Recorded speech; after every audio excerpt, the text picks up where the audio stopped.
And SpaceX Dragon to ground. How do you read? And John, I have you 5x5. How me?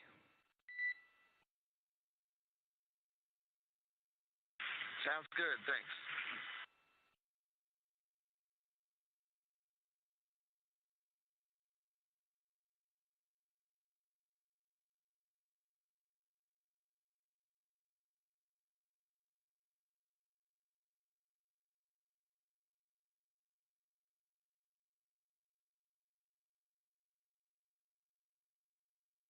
As you can hear, we are up and running this morning. You heard a lot of comm checks when we were discussing the big loop. This is a loop created so that the space station, Dragon, and the teams on the ground in Hawthorne and here in Mission Control Houston can all communicate on the same loop. Our Cronus flight controller set that up this morning. And Dragon SpaceX on Dragon to ground for suit leak checks.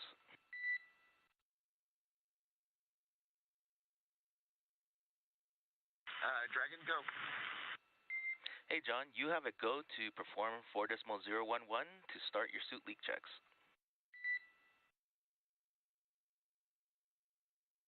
Okay, sounds good. We're go for those suit leak checks.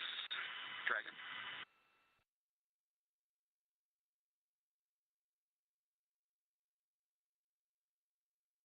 The AX2 crew members are already in their suits this morning. And we did, at the start of today's broadcast, just have completion of the approach initiation burn. Dragon is now about 400 meters below the International Space Station. It has also passed into the approach ellipsoid. We call that the AE. That's an imaginary shape measuring a 4 kilometer by 2 by 2 kilometer, essentially a large 3-dimensional oval. This means Dragon is on a 24-hour safe trajectory. Low priority.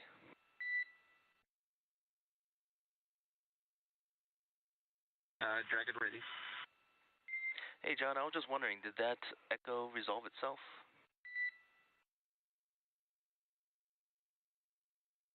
Yes, sir. You're crystal clear now. Thank you very much. That's good to hear. Thanks.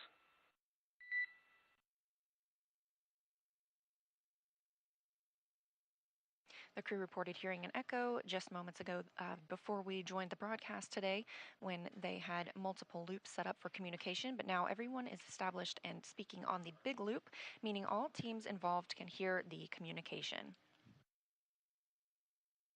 We are tracking docking to the Node 2 Zenith, or the space-facing port, this morning at the International Space Station at about 8:10 a.m. Central Time, 9:10 Eastern Time. So moving right on time.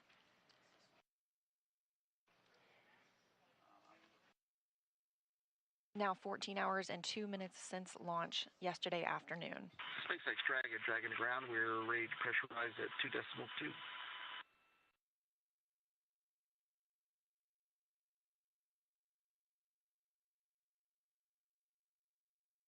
And Dragon SpaceX, you are go to initiate suit leak checks.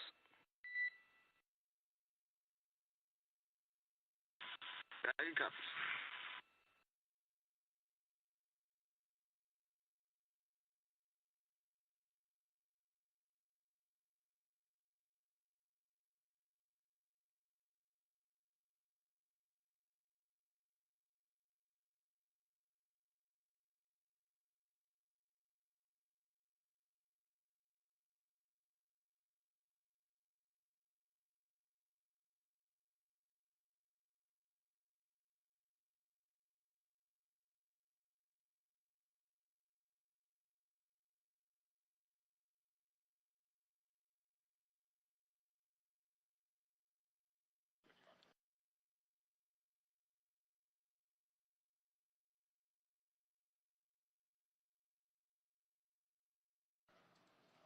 Again, we are here in Mission Control Houston this morning, monitoring Dragon's docking to the International Space Station, scheduled for 8:10 a.m.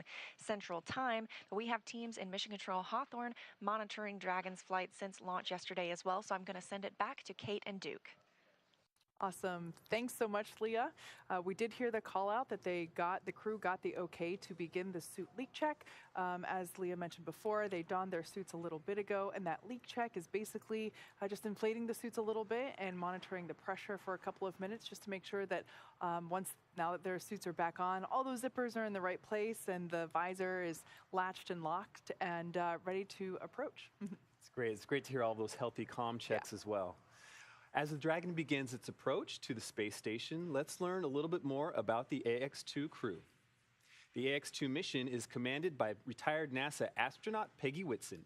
Born and raised in Beaconsfield, Iowa, she was inspired along with the world when she watched the Apollo 11 crew walk on the moon. She has since become the most experienced American astronaut and one of the most decorated. Whitson flew 3 long-duration missions to the ISS and has more cumulative time in space, 665 days, than any U.S. astronaut and more than any woman in the world.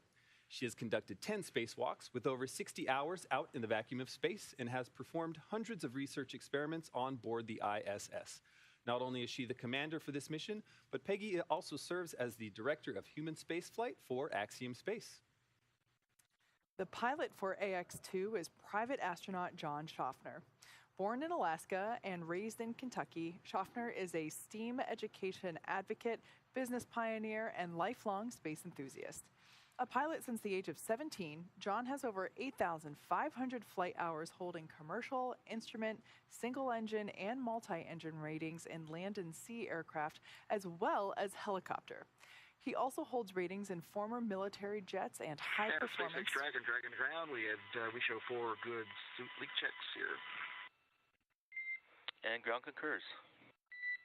All right, good news there. Just letting us know that all the suit leak checks checked out.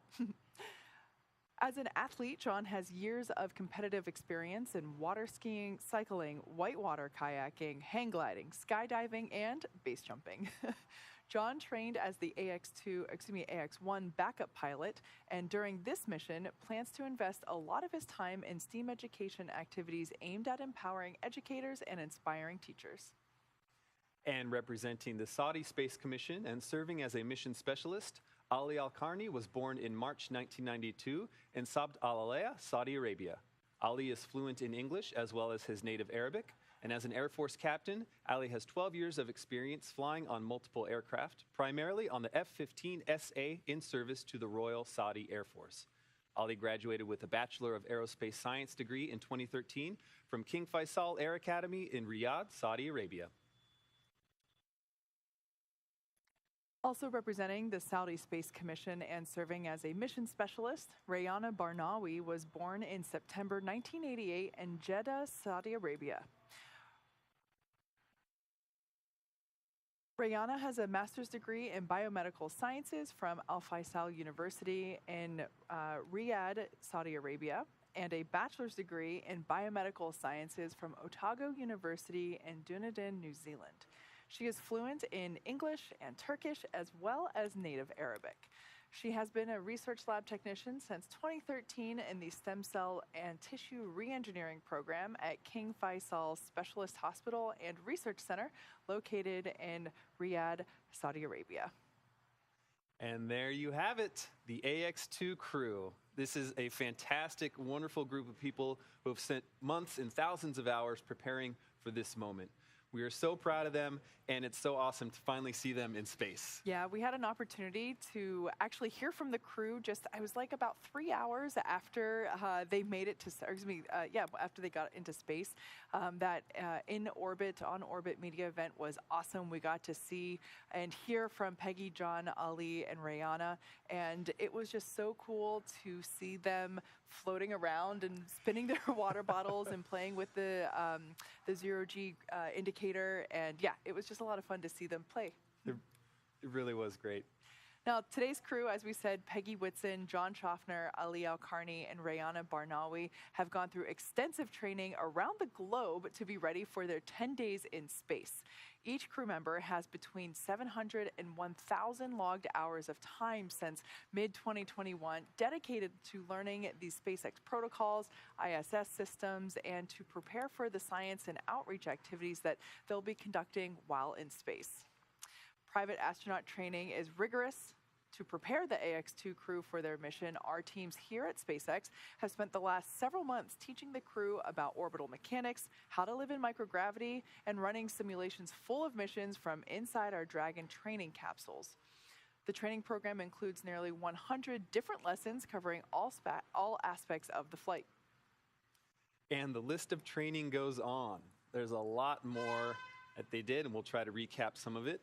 The AX-2 crew spent time in simulators to orient their bodies to the conditions that may be experienced during the course of the mission, including into a centrifuge right here, simulating higher G-forces. Alternatively, the crew also participated in a zero-G parabola flight that simulated the lack of G-forces to experience weightlessness. Seems awesome. But aside from the simulating gravitational forces they will experience over the course of their journey, they also underwent altitude training in a hyperbaric chamber. This training simulates high altitudes where oxygen levels are low, and the crew uses this to identify how their bodies respond to hypoxic situations, as well as recognizing those effects in their crewmates. To be ready to spend 8 days on board and working on the International Space Station, they've spent time learning from mission controllers, experts in safety and emergency ISS procedures, as well as the essentials to living on board the orbiting laboratory. Things like how to heat up your food, where to find all the equipment you need, etc. The goal is to be able to confidently complete every task on their timeline, but to also be contributing members of the space station as a whole as other astronauts carry out their duties. And to that end, this crew will be working in areas on the ISS that are owned and operated by other countries. So the crew traveled to Germany and Japan to be qualified on those systems. The European Space Agency's Columbus module was in Cologne, Germany, where they trained on systems and operations for daily tasks as well as responding to contingencies. Separately, to qualify for the Japanese Exploration Module, or GEM, the crew traveled to Tsukuba, Japan to learn from the instructors from the Japan Aerospace Exploration Agency. As you can imagine, international collaboration is a constant throughout this mission. So it's one thing to learn the systems of ISS, but it's just as important to understand how to live and work as a team in a shared space. And so the team spent 5 days training in the Human Exploration Research Analog, or HERA, at the Johnson Space Center. This is a confined experience that is designed to isolate the crew to build cohesiveness and teamwork. This experience included a chance to simulate work and research procedures, rehearse outreach efforts, and even respond to mock emergencies, all while living in close quarters, unable to leave. The team also spent time at the launch pad, in the suit-up room, and working through emergency procedures that might be necessary in the unlikely event of a pad abort scenario. That's right. That's right. Pretty cool to see. Absolutely. And you know, all of this training culminated in a final patch hanging ceremony at Johnson Space Center to mark the end of this crew's training. This is a tradition of NASA's that dates back to the beginning of the ISS 20 plus years ago. All that is to say this team is ready to go. And the last few months have all led to the here and now. What they accomplish on station is going to help write the guidebook for our next missions and how we coordinate efforts on our future Axiom station. Needless to say, this is also an important moment for those training crews as really they become a family and feel so connected after all of that time together. Now, on your screen, we have our first view of Dragon. This view comes to us from the International Space Station. We can see the lights blinking, indicating its location, and this is the furthest away it will be on camera. So it is approaching the International Space Station. For those of you that have just recently joined us, we had confirmation that the crew completed their suit leak checks, and those leak checks looked good. So they are in their seats, they're strapped in, and they are monitoring the progress of their approach to the International Space Station. This is what traffic looks like at the ISS. Very true.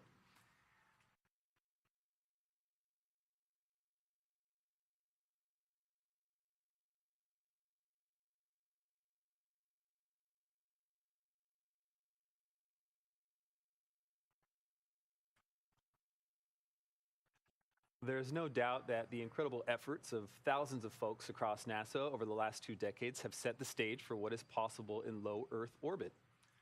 The X2 mission is a critical step toward opening those possibilities to a host of new participants, governments, diverse researchers, manufacturers, and more. Here on Earth, we're already seeing benefits from research currently conducted on the ISS, from water and air purification systems to testing medical devices and therapeutics. Pretty amazing stuff. In addition to tech demos and medical research, access to low Earth orbit allows for a connection to the arts and other outreach opportunities. AX-2 is the first of several proposed missions in advance of Axiom Station, the world's first commercial space station. A sustainable commercial low Earth orbit economy means expanded access to work in space. It also frees up NASA and its partners to put their budget towards other exploration programs while granting space agencies around the world more opportunities through commercial efforts. And over its lifetime, the ISS has accomplished an unprecedented feat, continuously sustained operations on and off the Earth for more than 22 years. This is not only a true testament to the technology required to physically achieve that, but also to the collaborative and cooperative efforts of thousands of people across the world to ensure that multiple nations, agencies, and entities, both public and private, work together to push humanity forward. And as we move forward, private industries need time to learn how to establish and maintain these relationships effectively. So, by flying private astronaut missions like AX-2 to the ISS, Axiom is taking essential steps to get that on-the-job training as we work towards building the world's first commercial space station. Axiom Station is an opportunity to continue the story of the ISS, science, and research through cooperation and collaboration for the benefit of all. AX-2 is this next chapter. So once again, we are observing Dragon Freedom as it approaches the International Space Station. The crew has their suits on, they're in their seats, and they are inside those blinking lights. That's so amazing to think about. And we will see those blinking lights get closer and closer over the next couple of hours. Everything when you are approaching or departing the International Space Station is highly choreographed, and it's really slow, and that's for safety purposes. It's the safer way and the best way to do it. So we will see Dragon get closer and closer. Even those two lights that we see, the red one and the green one, they represent the port and starboard side, and I never remember what color goes to what, but I can tell you that we will start to see those get closer as we have been, even over the last few minutes. You might be seeing some stars on your screen, but most of those dots are dead pixels in that camera sensor, and that happens because of that high radiation in space. Now, Dragon is capable of carrying up to 7 passengers to and from Earth orbit and beyond. It is the only spacecraft currently flying that is capable of returning significant amounts of cargo to Earth, and is the first private spacecraft to take humans to the space station. Dragon is fully autonomous, which means that it flies itself, but it also features full manual override capabilities in case of emergency. Standing at almost 27 feet tall from bottom of the trunk to the top of the nose cone, Crew Dragon is composed of 2 main elements: the capsule, which is designed to hold crew and pressurized cargo, as well as an unpressurized section, which is known as the trunk. The nose cone at the top of the capsule protects the docking system and also the guidance navigation control system, which is the system that's being primarily utilized right now as Dragon is approaching the International Space Station. That nose cone opens for docking and remains attached to the attached to the Crew Dragon spacecraft, unlike previous versions of Dragon, and that helps toward our efforts toward reusability. Now, opposite of the nose cone is the trunk. It provides attachment points for Falcon 9, the Dragon capsule, and cargo. One half of the trunk is covered in solar panels. That's the black side of the trunk on the exterior. And those provide power to Dragon during flight and while on station. The other half contains a radiator, and it rejects heat from the active thermal control system to space using SpaceX's new Pika tiling technology. The trunk also now has new aerodynamic fins, which provide stability in the event of an emergency abort. Now, in the event of an emergency abort, Crew Dragon is outfitted with 8 Super Draco thrusters, as opposed to just the regular Draco thrusters, and those power the astronauts to safety.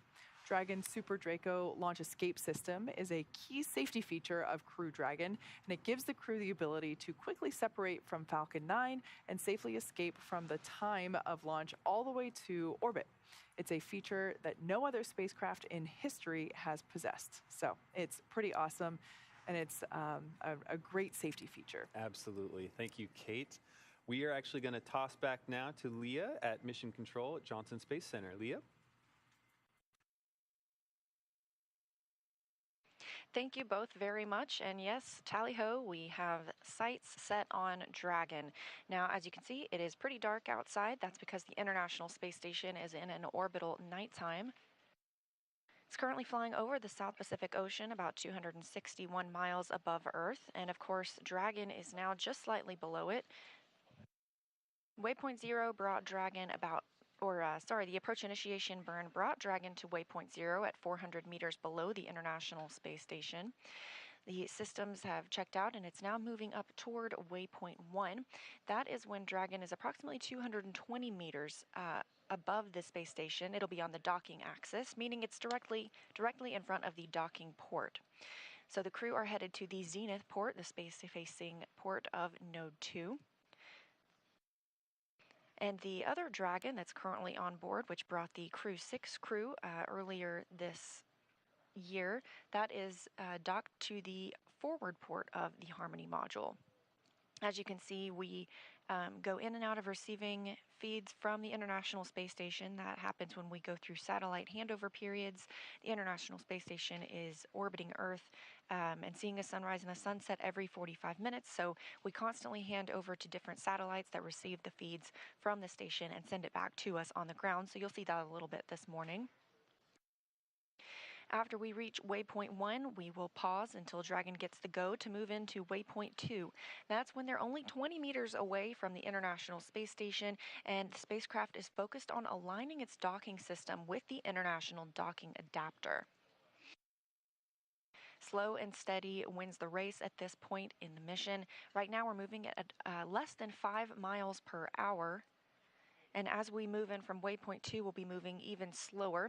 We may hear the call out chop at a little less than 30 seconds before docking. That's the crew hands-off point when any aborts need to be done automatically by Dragon. And of course, we are tracking docking to come in at about 8:10 a.m. Central Time this morning. The crew are in their suits. They have completed good suit leak checks, everything continuing to move along very smoothly today.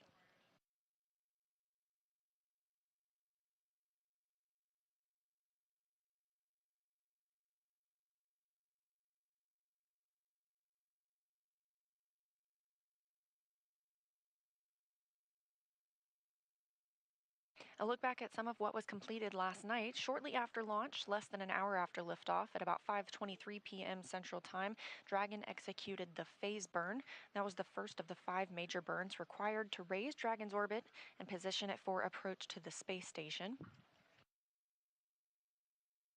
About 7 hours later, we had the boost burn. That puts the crew in an orbit where Dragon's apogee, or the highest point, is about 10 kilometers lower than the station. After that, we executed the close co-elliptic burn at 12:51 a.m. Central Time.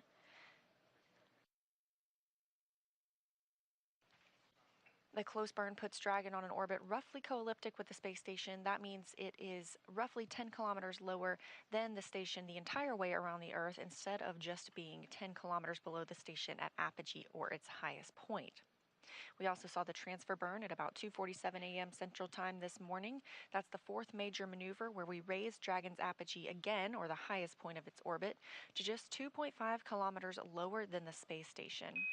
Dragon, we rounded everything out on with the big loop. Mid-course burn complete and nominal. Trajectory has converged on waypoint 0. Dragon copies.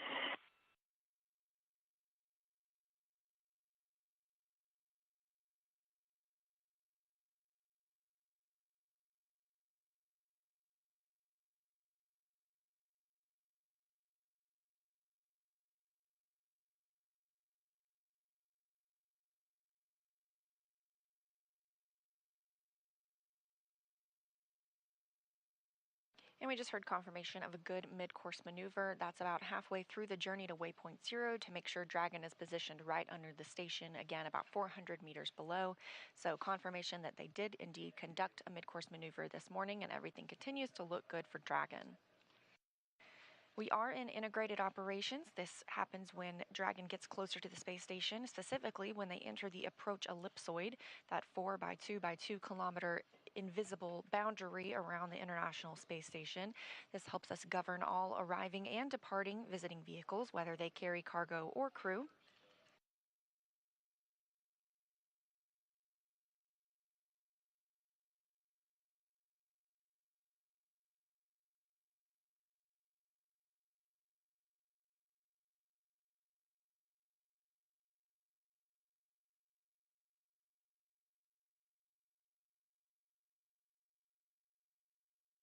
We're also hearing good words about teams being go to move inside the keep out sphere. That's another checkpoint that consists of an imaginary sphere around the station with a radius of 200 meters.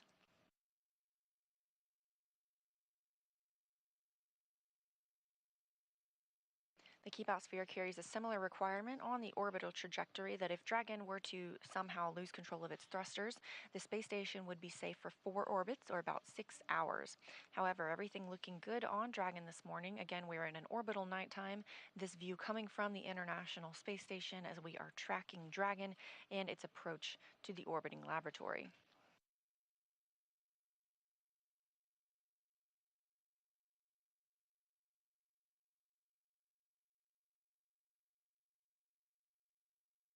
Once Dragon arrives at the space station today, they will be greeted by 7 crew members currently living on orbit.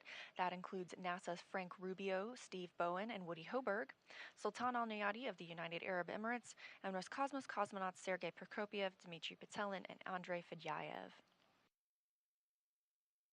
That'll bring our crew up to 11 for the next several days. We are looking at about an 8-day docked mission for the AX-2 crew, about 10 days in orbit in total.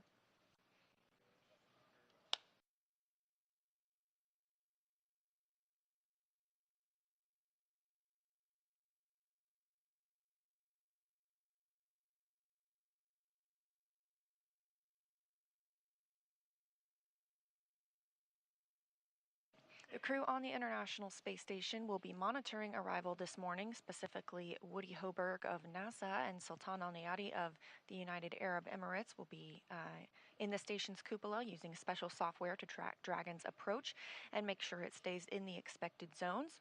Once Dragon is docked, Hoberg will be our prime to start those hatch opening operations. He will start by opening the large hatch on the Node 2 forward, or Node 2 zenith that is, giving him access into the pressurized mating adapter.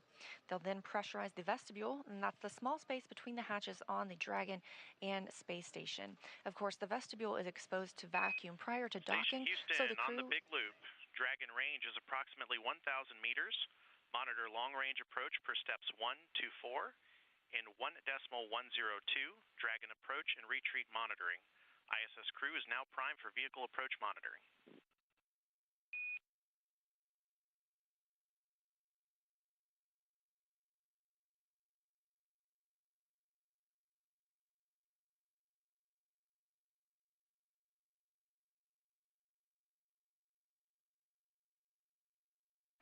That call up to the International Space Station, just as we were explaining. They are primed to monitor the arrival of the AX-2 crew today. Again, we're heading toward waypoint 0. That's the 400 meters below station mark. We are now 950 meters from station, closing in at about 2.9 miles per hour. Hello, station copy.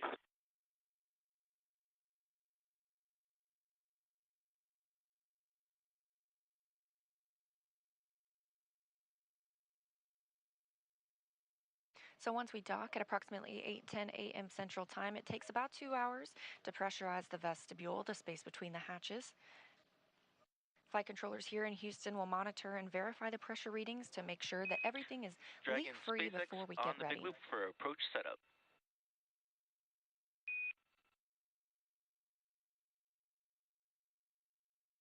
Go ahead on the big loop for approach setup. Ground has pulled go for approach 0 and will be enabling the maneuver shortly. Expected maneuver start time is per your forward displays.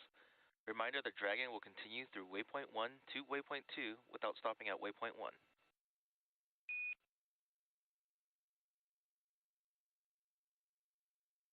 We copy. Go expected shortly, passing through 0 to 1.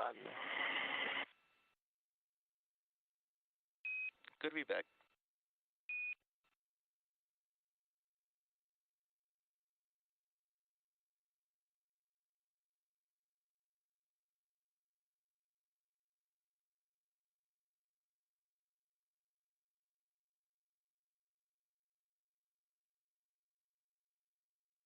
Good news from the ground to the crew that coming from the core, the crew operations responsible engineer in Hawthorne, California at SpaceX headquarters, to Commander Peggy Whitson aboard Dragon. The team will not have to pause at waypoint 1. Sometimes there's a pause associated there so they can check out all systems, but things are looking good this morning to continue through. Dragon now 800 meters away from the space station. The International Space Station crew members have been preparing for arrival of Dragon by moving and setting up some laptops as well as crew alternate sleep accommodations. Again, we will have 11 crew members. Feels like a full house aboard the station once the AX2 crew arrives today. Teams also will do things like feather the solar arrays or maneuver them so that they avoid any plumes from Dragon once it gets closer to the station.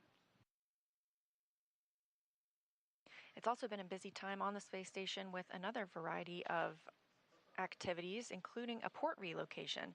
Just a couple of weeks ago, the Crew 6 crew boarded their Dragon spacecraft and moved it from Zenith, the space-facing port on Node 2, to the forward-facing port. So that is where the AX2 crew will dock today, to that Zenith port. However, the maneuver was to prepare for the arrival of CRS-28, the 28th commercial resupply mission from SpaceX to the International Space Station. That will bring with it some new solar arrays. Those are called International Space Station Rollout Solar Arrays, and those are stored in the trunk of Dragon. That Zenith port, it makes it much easier for the Canadarm2 to help retrieve those IROSAs for eventual installation on some spacewalks later this year. We've had a handful of spacewalks happen over just the last few weeks at the space station, including 3 Roscosmos spacewalks to move and connect and deploy a radiator, as well as 1 NASA spacewalk to... Just reporting per block 1, vehicle inside. Houston copies.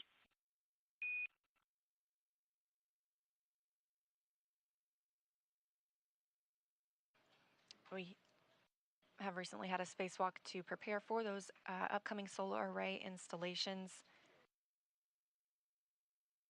And hearing confirmation from the crew aboard the International Space Station that they themselves also have their sights set on the approaching Dragon.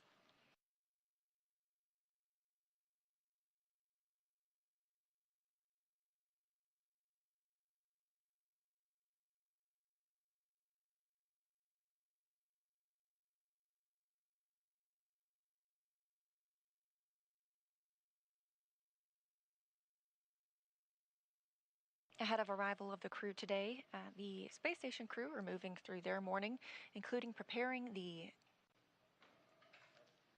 Node 2 area for docking and hatch opening, as well as getting the required exercise for the day.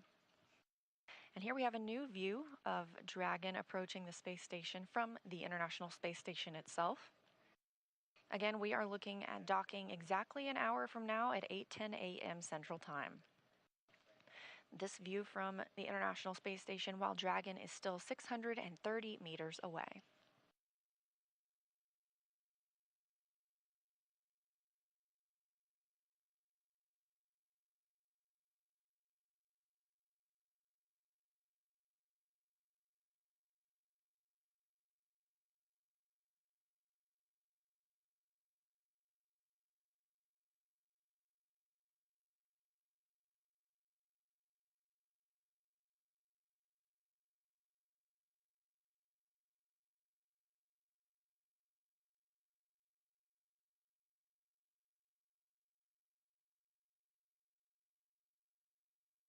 Again, this is an entirely autonomous flight for Dragon.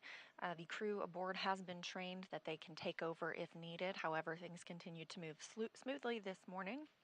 The crew off-duty time ended at 5:30 a.m. Central Time. The crew got suited up shortly after, and the big loop was configured, meaning that team members here in Houston can speak with teams in Hawthorne as well as on the space station and on Dragon on one big communication loop rather than on various different loops.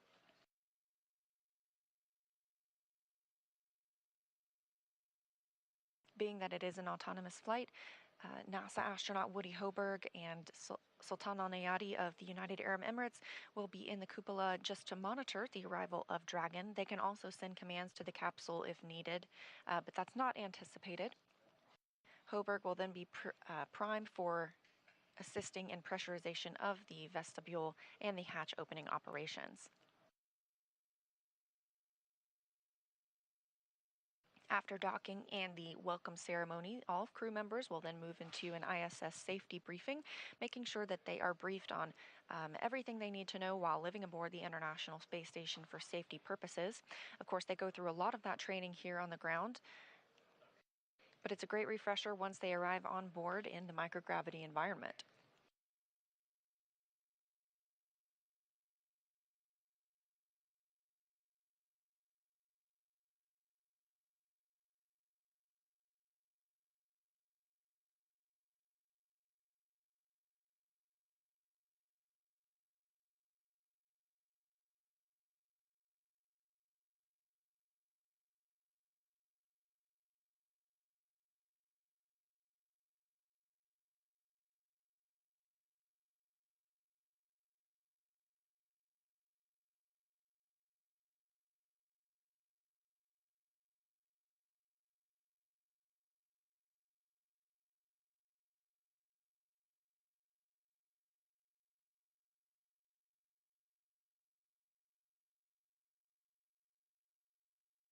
You might have seen a little bit of lighting change. We are now entering into an orbital daytime. Again, we see 16 sunrises and sunsets a day aboard the International Space Station, moving at 17,500 miles per hour, giving us an even better view of Dragon as it gets closer, now about 500 meters from the orbiting lab.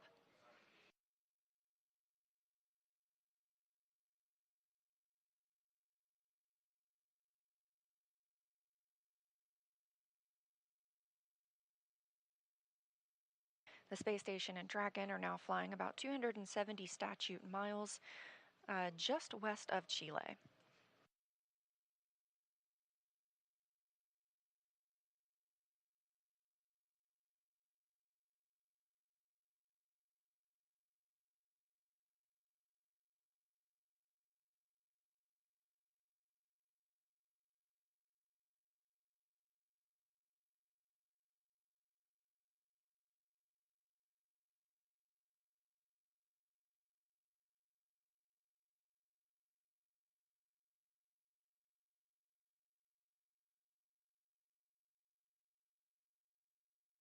Again, we're heading toward waypoint 0. That'll be at 400 meters below the space station.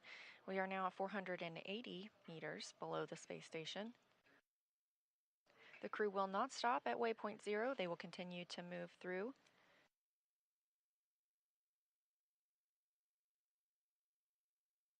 Once they make their way to waypoint 1, there will be a continued go-no-go to allow Dragon to begin its approach to waypoint 2. That's located inside the keep-out sphere about 20 meters away from the space station.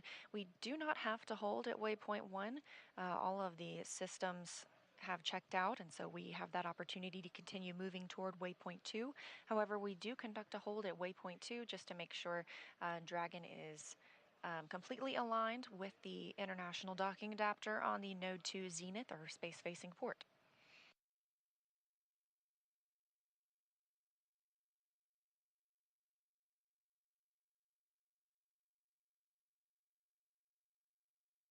So at that 20-meter distance, Dragon will slow itself down even further, bringing its approach in and eventually make initial soft contact with the adapter soft capture ring. That'll retract and bring Dragon in for the hard capture sequence.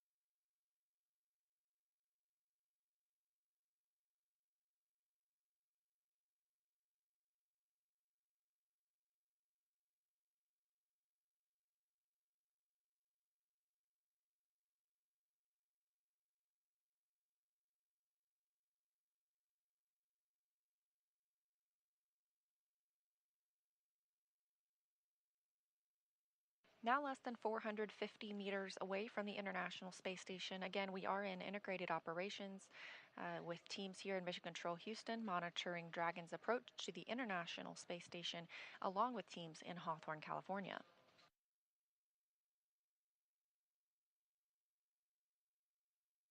The crew are in their suits. They had good suit leak checks earlier today. They also are seated.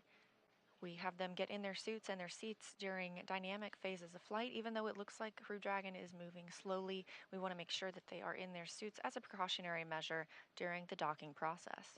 They had an opportunity to get out of those suits, have some free time. As Kate and Duke mentioned earlier, they were able to call down to the ground last night and discuss what it was like to be in microgravity. They also had a chance to get some rest, maybe eat some meals, and then eventually their crew rest time ended at 5:30 a.m. Central this morning.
Again, you're watching live coverage of the AX-2 mission, Axiom's second private astronaut mission to the International Space Station.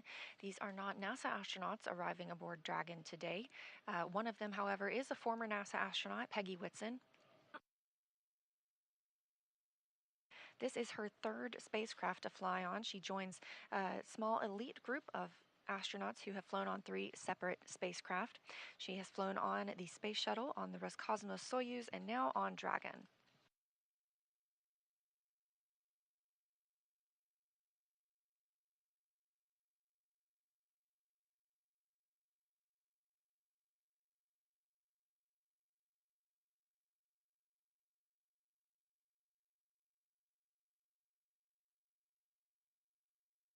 Since NASA opened up the space station for commercial activity in 2019, we've continued to work with private industry to prepare for the future of low Earth orbit. And our long-term goal is to be not just the provider of a low Earth orbit destination, but to be a customer. We want to be one of many customers purchasing commercially owned and operated services.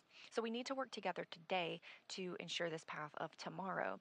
Enabling these private astronaut missions helps us to refine and mature any of the processes we need for that future. So our NASA astronauts are working side by side with Dragon private and SpaceX national on the Big Loop. astronauts. Approach 0 has started and trajectory has converged on waypoint 1. Expected arrival at waypoint 1 is per your forward displays.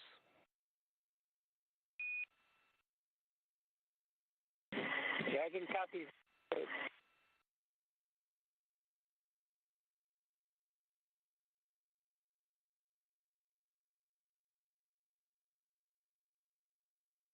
Again, we have reached waypoint 0, that 400 meters directly below the International Space Station. Coming up, we are going to move from waypoint 0 to waypoint 1, pausing at that distance of approximately 220 meters, putting Dragon on the docking axis, meaning it's directly in front of the docking port.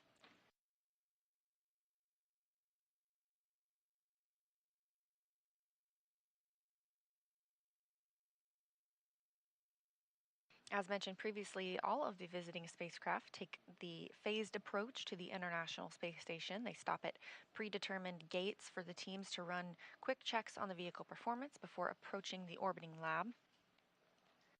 When it comes to bringing two spacecraft together, slow and steady wins the race, as docking operations require a great deal of precision to make sure we're keeping the spacecraft and the crew safe. So when we say slow and steady wins the race, we're now traveling at less than half a mile per hour.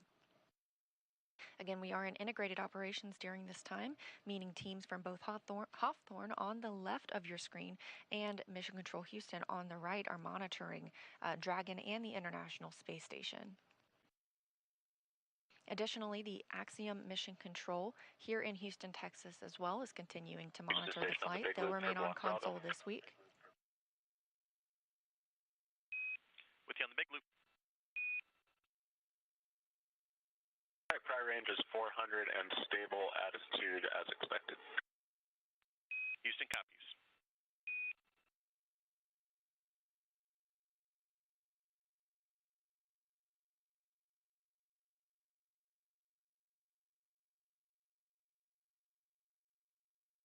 The Axiom team will work with the AX2 crew aboard the space station this week to ensure all of the payload operations that they'll be conducting, as well as any of their downlinks with team members on the ground, as well as media and potentially some STEM outlets will be executed smoothly.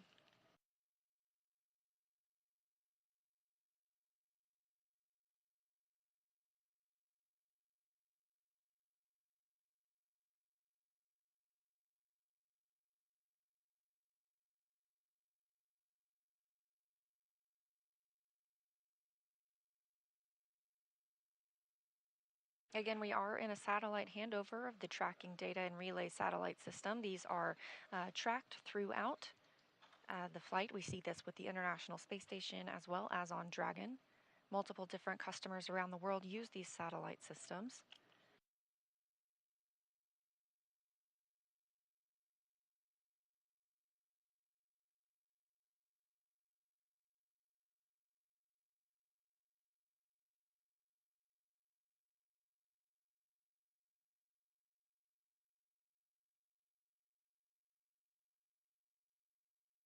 All 7 crew members currently aboard the International Space Station, currently moving about their day, some of them exercising, some enjoying their midday meal. Others are working on various payloads and scientific research aboard the International Space Station. There are some constraints as we move into integrated operations, specifically during docking, and once the spacecraft is soft docked, there will be an exercise constraint. We don't want any additional loads imparted on Dragon, so any vibrations that can be caused from using, say, the treadmill or the stationary bicycle, we want to keep that from, again, imparting those additional loads to ensure a safe and smooth docking for Dragon. So the crew will be asked and are not timelined to perform any workout activities during that time.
This view from the International Space Station, currently flying 266 statute miles above the South Atlantic Ocean.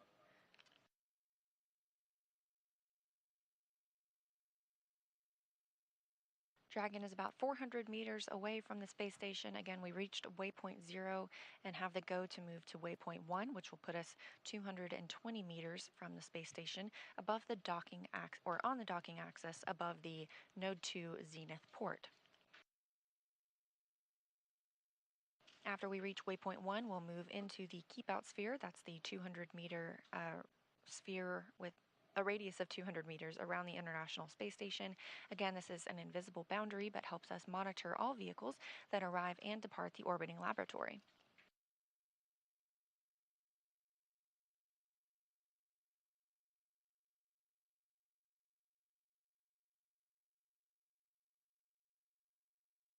For any maneuvers at this point, we are seeing Dragon use its service section Draco thrusters. These each provide 90 pounds of force. There are 12 of those Dracos.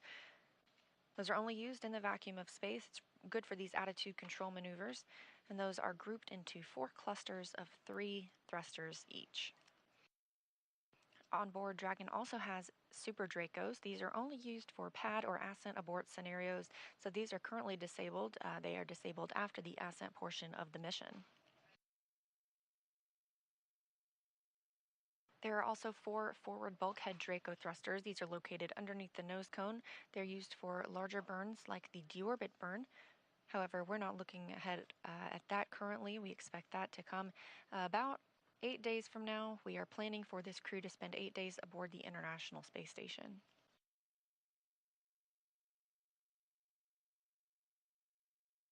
Also located underneath the nose cone is the docking hatch. This is the portion that will dock to the International Space Station and the hatch that crew members will use to float in and out of Dragon. This is in contrast to the side hatch that the crew used to board the spacecraft yesterday, that they will also use to depart the spacecraft after splashdown and being pulled aboard the SpaceX recovery ship.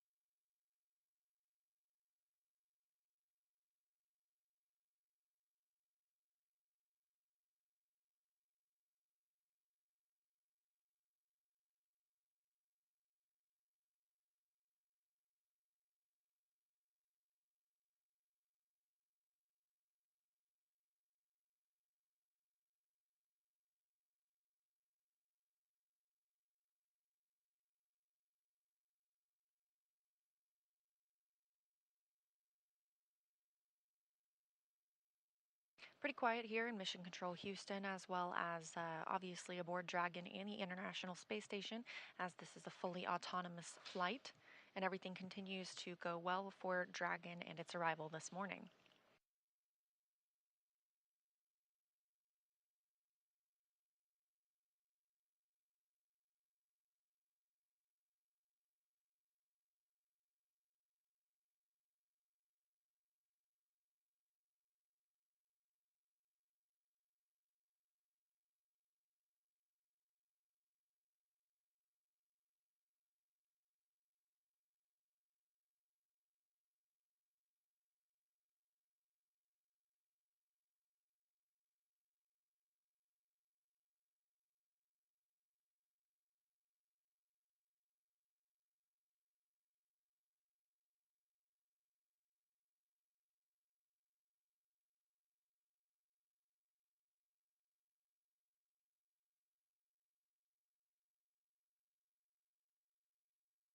Again, Dragon has reached waypoint 0 and is making its way to waypoint 1, 220 meters above the International Space Station and its intended destination this morning, which is the space-facing hatch on Node 2. So with that, I'm going to send it back over to Hawthorne for a status update. Kate and Duke? Thanks, Leah. Continuing to follow Dragon's progress as it gets closer and closer to the International Space Station. We're now just 0.45 kilometers away from the ISS. And as Leah mentioned, slow and steady wins the race. Now, there are teams supporting this mission from multiple locations. This is Johnson Space Center, located in Houston, Texas. This mission control room is staffed 24 hours a day, 7 days a week, 365 days a year. Team members are trained in a variety of disciplines and monitor all station systems. In addition to this control room, we have the mission control room here at SpaceX headquarters in Hawthorne, California. That's the view there on the left-hand side of your screen. That is where our teams are monitoring Dragon and checking in on all of its systems. And then, of course, the Axiom control room on the right-hand side. Yeah, right there for Axiom Space. Our team is there in Mission Control in Houston as well. It's pretty fantastic. From this secure facility, we have live access to all the voice, video, and data from the ISS and can work alongside their NASA counterparts to run on-orbit operations and monitor every aspect of the mission in real time. It's led by what we call our AXL, or our Axiom Operations Lead, and there are various positions around the room for research, communications, medical, integration, stowage, timeline operations, etc. It's a pretty significant step in our journey as a company to expand access to low Earth orbit, as it's only the 12th ground segment partner for the ISS program. So through this facility, we are enabling our customers in the global community a front row seat to the work being done on station. So as you can see, lots of people supporting this mission from all different locations. It really is a team effort to execute these integrated operations successfully. And part of the reason is, as you can see, it's not just the 4 crew members that are inside Dragon Freedom right now approaching the space station. It's the whole integrated International Space Station team as a whole. Once the AX2 crew arrives on station, there will actually be 11 crew members total, and it's going to be pretty exciting. Like Leah said, a full house, but the AX2 crew is going to be super busy. They have a lot of science and research planned, and they will also be contributing to the station as well as the other crewmates that are up there with them. Absolutely. This crew has a very full schedule well on station, and actually a lot of that time will be focused on some pretty fascinating efforts. For the sake of this conversation that we'll have right now, the science that they're doing is organized into a few categories like life sciences, physical sciences, tech demonstrations, etc. So with physical science, this includes some radiation protection research as well as some storm-related research, helping to create rain, cloud seeding, really fascinating stuff like that, and as well as enhance our understanding of dangerous thunderstorms. There's actually a phenomenon called transient luminous effects, which are upper atmospheric lightning or ionospheric lightning. And it's awesome that research could potentially help operations at Kennedy Space Center. As we saw yesterday, there was an anvil cloud rolling in, and it's really interesting how this research that the AX2 crew will do could potentially feed back into space operations on the ground. Absolutely. A very full circle moment right there. So by the time we're launching AX3, we will have those data back and we'll be ahead of the game. So on the tech side of research being conducted, this crew will also demonstrate ways to automate some of the tasks that take up precious crew time, things like transferring data or tracking where supplies and materials are on board the space station. There's also an effort to make communicating with Earth easier. So at the heart of Axiom Space is the mantra to build history, to expand access to low Earth orbit for all.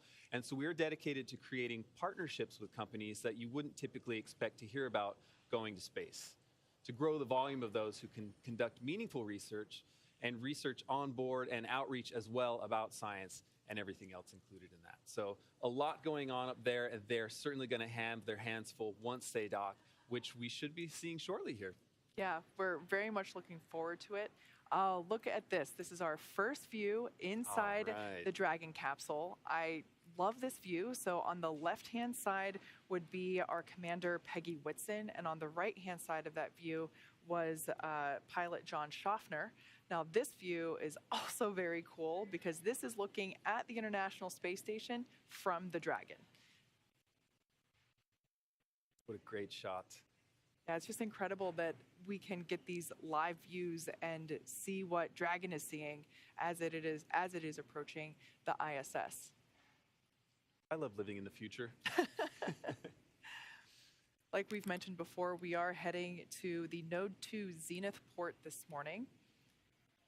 We have passed through waypoint 0, which is the 400-meter mark which is 400 meters away from station. We're heading up and around over the station to waypoint 1, which is about... Dragon station on the big loop. Expect reconfiguration of the C2V2 return link shortly.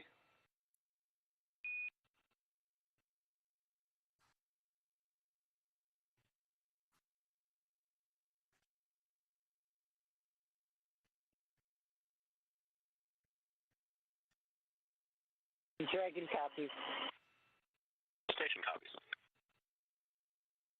So that was SpaceX core David Huang just letting the crew know of this upcoming event, referring to C2V2, which is the common communication for visiting vehicle.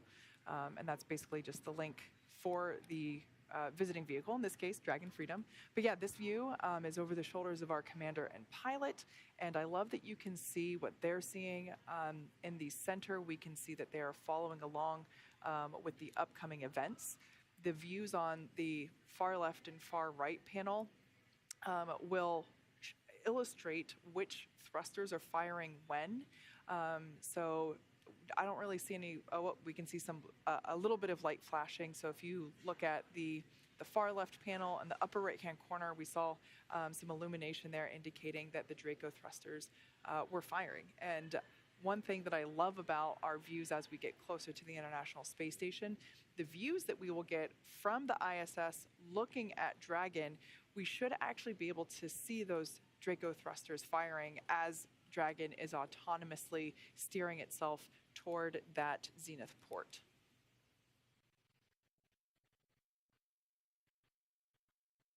Now, when we say autonomous, it's truly what that means. Dragon is doing all the calculations and steering and flying automatically. It is flying itself.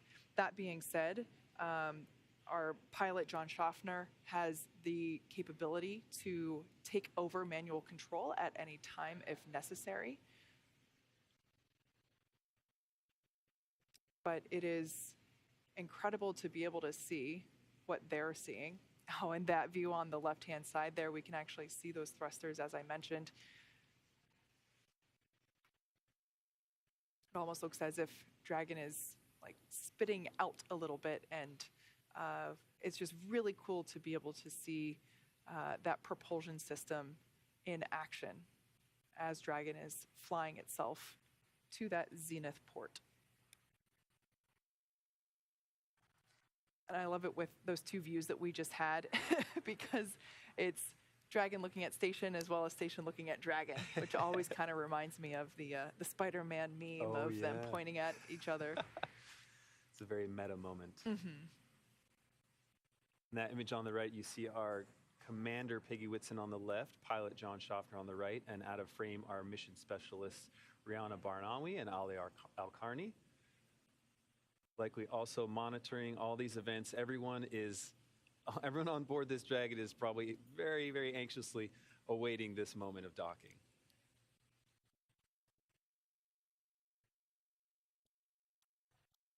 Ending nearly a 16-hour transit to get to the ISS after launching.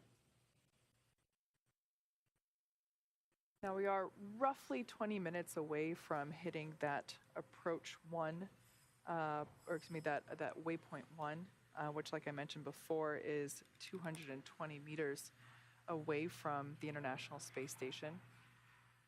And we can see that the crew has their visors up.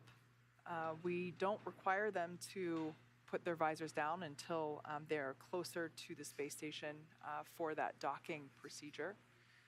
So they're still hanging out, continuing to monitor Dragon's progress.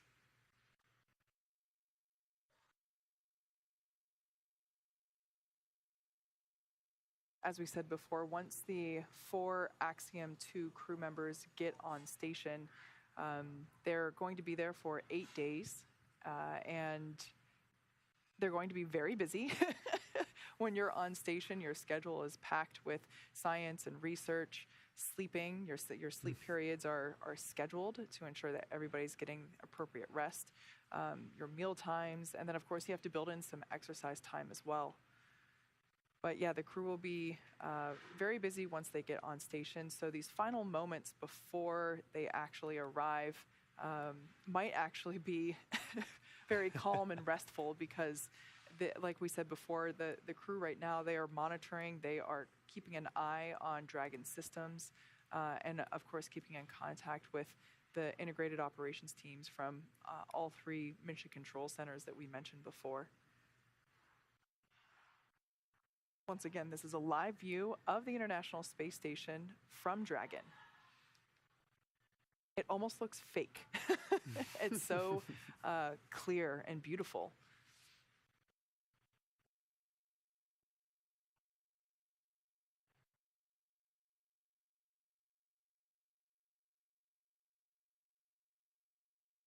As we get closer, you should be able to make out more clearly the various vehicles that are docked with the International Space Station.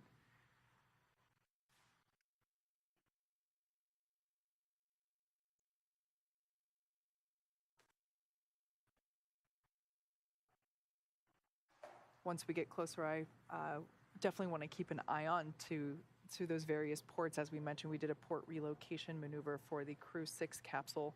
Dragon station on the big loop. C2V2 link reconfiguration complete.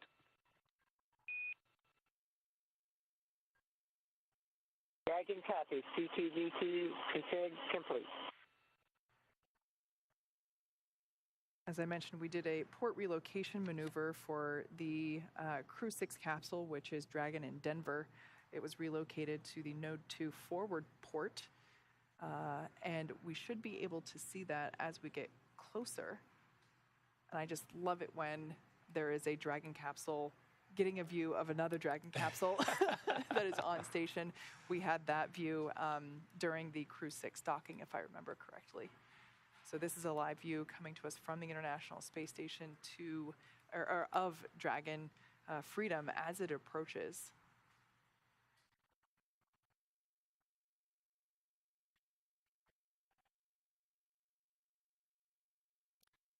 All right, so as we are continuing to get closer to the International Space Station, we are heading towards that waypoint 1. Let's check back in with Leah over at Johnson Space Center to hear how things are continuing to progress with the International Space Station's preparation for Dragon Freedom.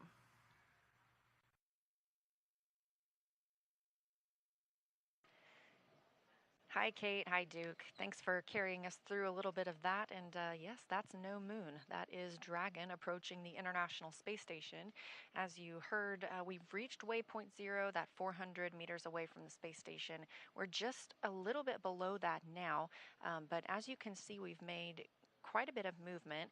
Our previous view of Dragon had the Earth in the background. Now we have space in the background. The spacecraft has moved out in front of the International Space Station, still less than 400 meters away, about 380 meters right now, but we're moving up to waypoint 1. And again, waypoint 1 is about 220 meters away from the space station. It'll be directly above that Node 2 zenith or space-facing port.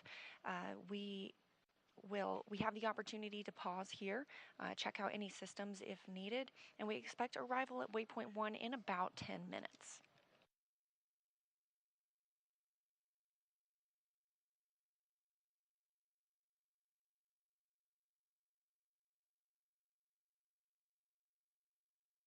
Once Dragon reaches waypoint 1, the next stop is waypoint 2.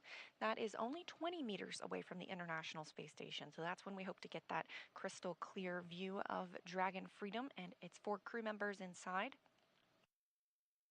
We do conduct a hold at waypoint 2. This is to make sure that we are properly aligned with the docking target on Node 2, also known as Harmony.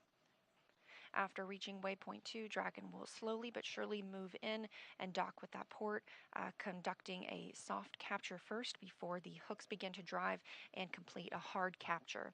Then it takes about 2 hours until Dragon hatches are ready to be opened and the 4 new crew members make their way aboard the space station.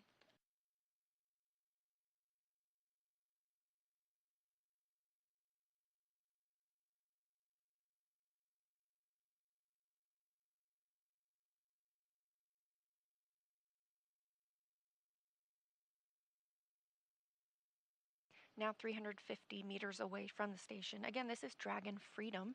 It was named that by the Crew 4 crew that visited the International Space Station. Spacecraft keep their names after being named by the crew, so this one will always carry the name Freedom regardless of who's flying on board.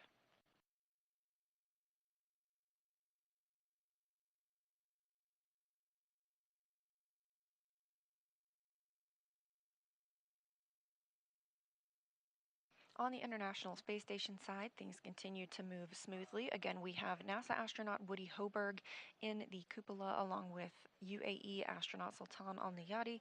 They're monitoring Dragon's approach. It is a fully autonomous flight for the visiting spacecraft, meaning there is no action required on part of the crew. However, they do have the ability to take control if needed, as well as the crew aboard the space station can send commands to Dragon to retreat if necessary. But we're not expecting any of that this morning as things continue to move smoothly, now 330 meters away from the orbiting laboratory.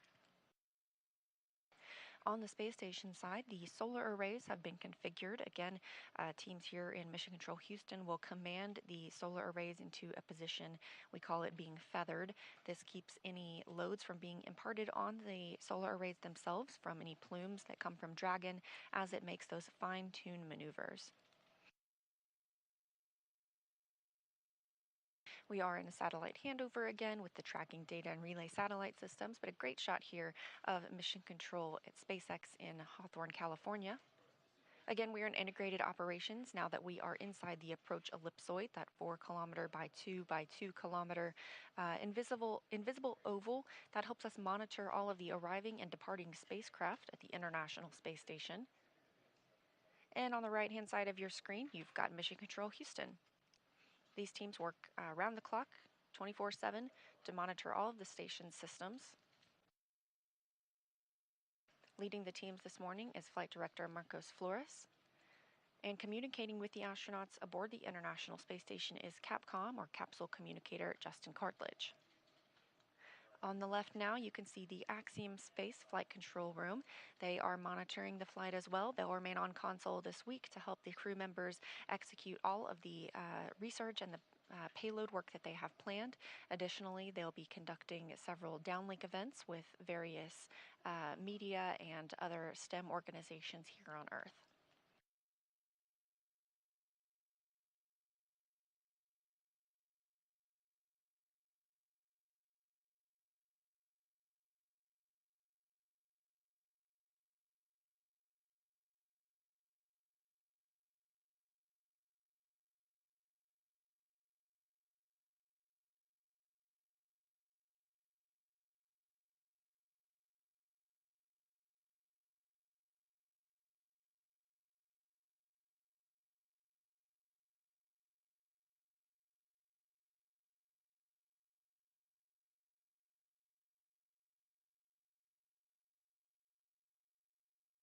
Now just 290 meters away from the space station and closing in.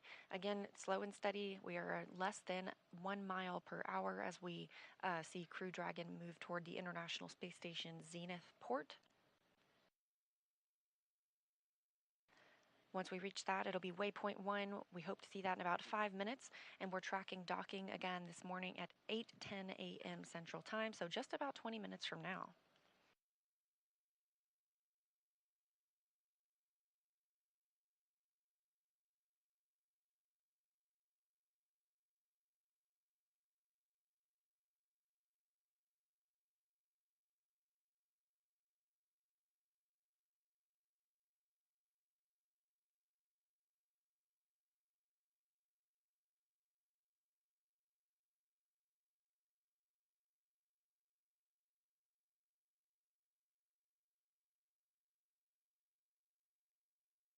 So look back at what has brought Dragon to this point.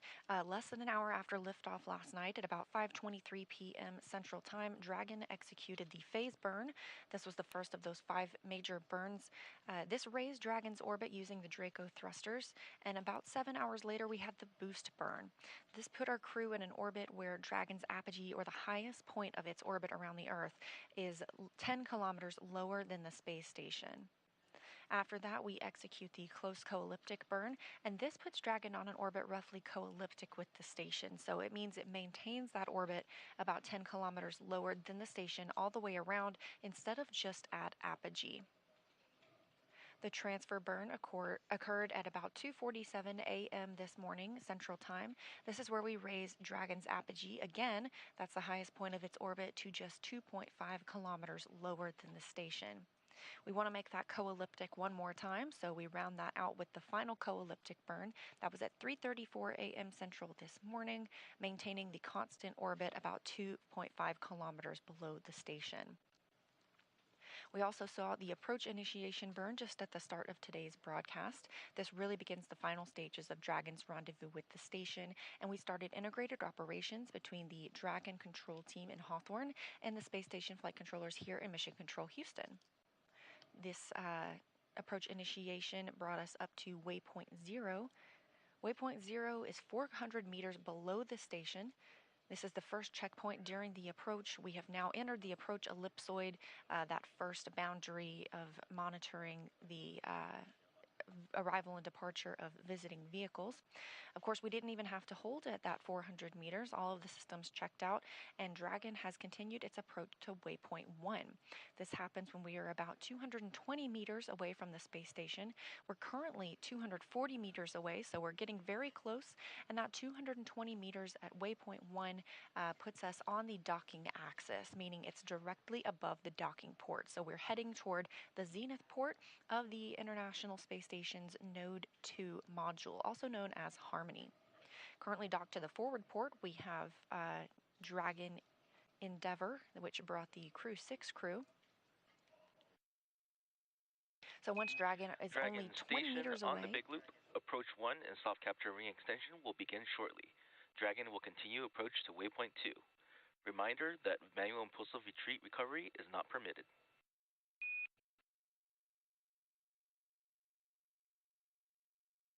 Dragon copies. Station copies.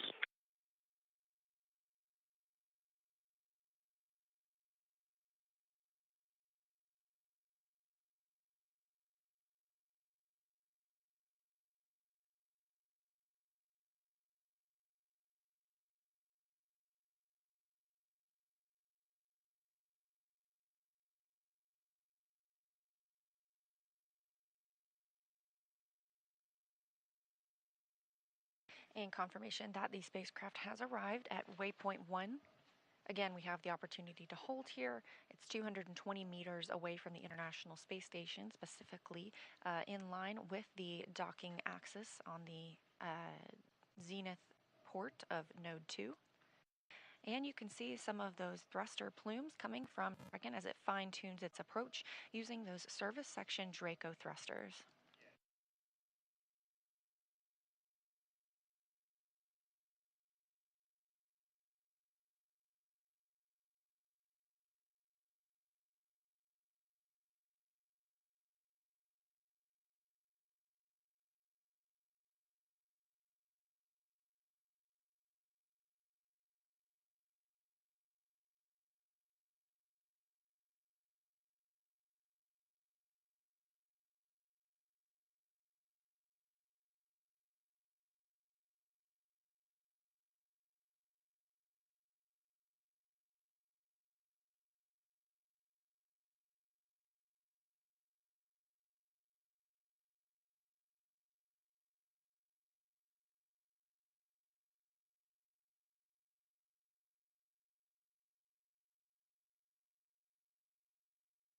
A great view of those thrusters firing on Dragon as we are at waypoint 1, 220 meters away from the International Space Station, specifically directly above the space station. And inside Dragon right now, we have our 4 private astronauts, Peggy Whitson, the commander, pilot John Schaffner, Rayana Barnawi, and Ali Arkhani. With you on the Big Loop.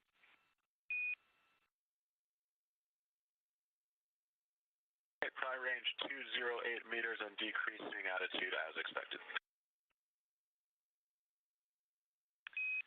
We copy and concur from the ground.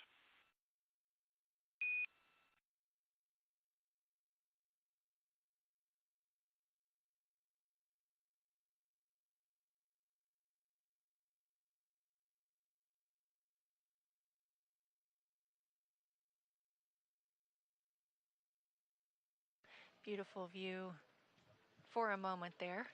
We have of Dragon, this courtesy of Cronus. Cronus flight controller here this morning is Brian Crisp in Mission Control Houston. Dragon's thrusters continue to fire. We are now less than 200 meters away from the space station. We have passed through waypoint 1 as well as the keep out sphere. And the keep out sphere is that 200 meter radius around the International Space Station, another invisible boundary that helps us monitor our arriving and departing vehicles.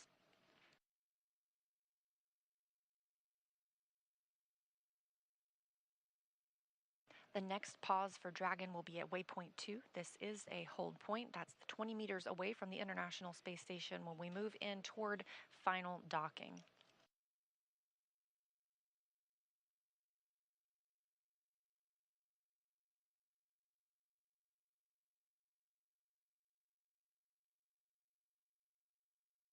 In this view of Dragon Freedom, you can see the hatch or the nose cone is opened and a good view of those 4 forward bulkhead thrusters. Those are used for the larger burns. We are now using the 12 service section Draco thrusters. These are for more fine-tuned attitude maneuvers, especially as we get closer to the International Space Station. The nose cone protects those thrusters as well as the docking mechanisms aboard Dragon.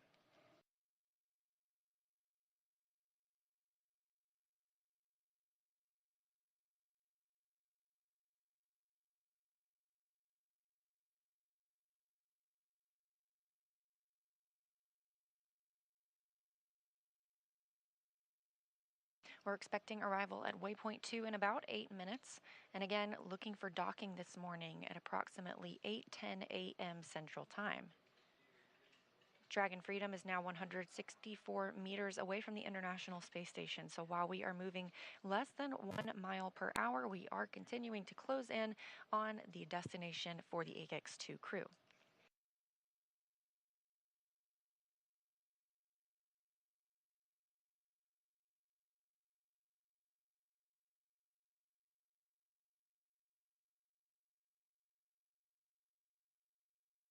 Text Dragon on the Big Blue. Visors are closed for all 4 crew.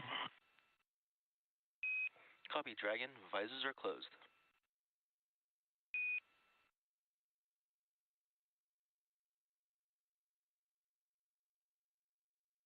As we've mentioned earlier, the AX2 crew are in their suits and in their seats. We got that view over their shoulders this morning. They do not have to wear their suits for the entirety of the flight. When they are not in these dynamic operations periods, they are welcome to take those off and get into some more comfortable attire specifically for their sleep portion of their flight.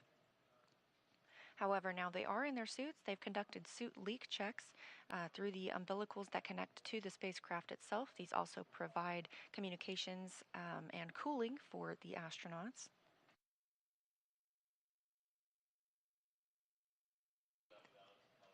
And as you heard Commander Peggy Whitson just report down to the ground, the visors have been closed on the suits, so they are preparing for docking. And again, we're looking for that about 10 minutes from now.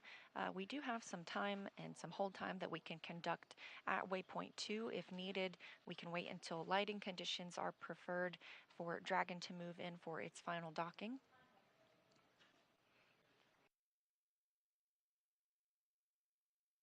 Once Dragon flies in and makes contact with the international docking adapter, we will have soft capture. This is when the soft capture ring retracts and sensors will indicate it's time for 12 hooks to drive in place. Once those hooks have fully driven, we'll have hard capture, and that firmly secures Dragon to its new home on the space station.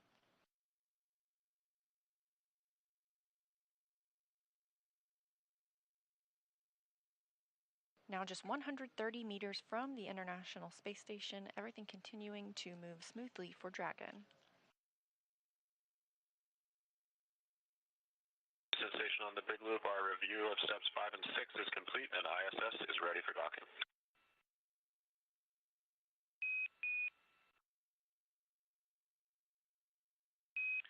Houston copies.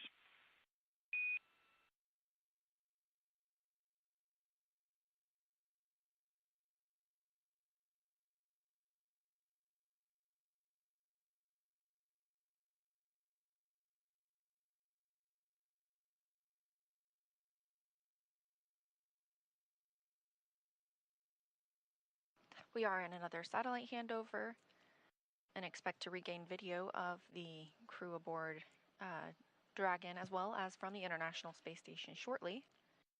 However, things Dragon continuing station to check on the out big loop, here. soft capture ring extension complete.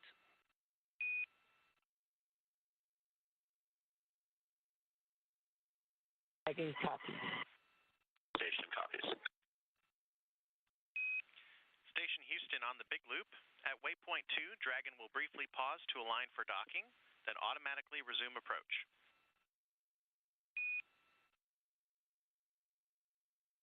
Station copies.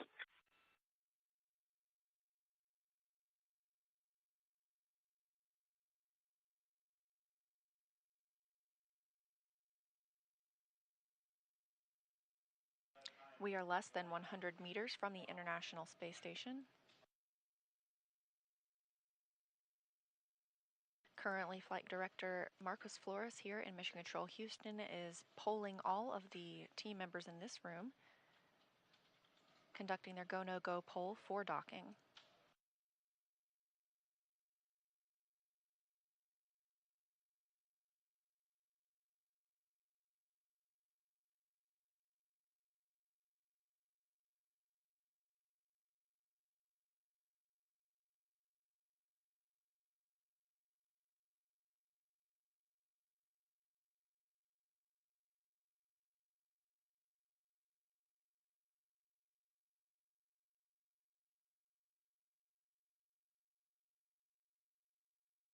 Just heard confirmation Dragon that station Mission Control on the Houston big is loop. go. Confirm crew readiness for final approach.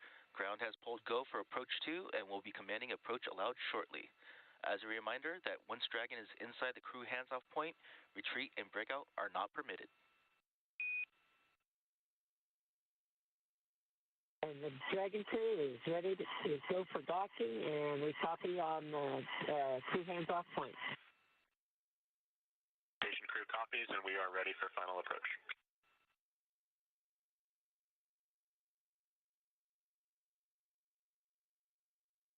A lot of voices in the mix there, the last one being from NASA astronaut Woody Hoberg, who's in the cupola monitoring docking this morning. And good words from all of the teams that they are go for docking. Dragon is now less than 60 meters away from the International Space Station. We're expecting arrival at waypoint 2 in 2 minutes. Again, that'll be the 20 meters away from the International Space Station, directly above the Node 2 Zenith docking port. We do have a pause at waypoint 2, and they can hold there for an extended period of time if need be, if they want to wait for lighting conditions to change or to check out systems any further. However, things continuing to look good this morning.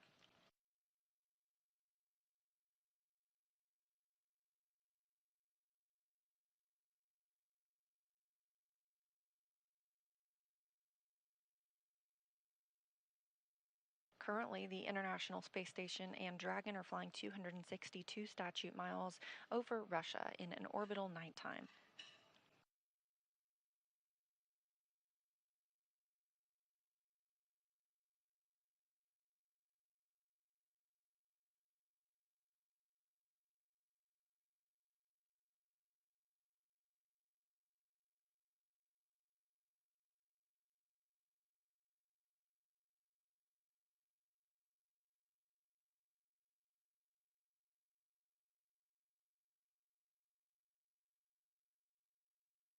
Dragon now 34 meters away from the International Space Station. We also heard confirmation earlier from teams here on the ground that the soft capture ring is properly extended. This will be the first step in the docking process. Dragon will make contact with the International Space Station, and that docking ring, or the soft capture ring, will retract, pulling it in until it's time for the 2 sets of 6 hooks, so 12 hooks in total, to make the hard capture to the International Space Station.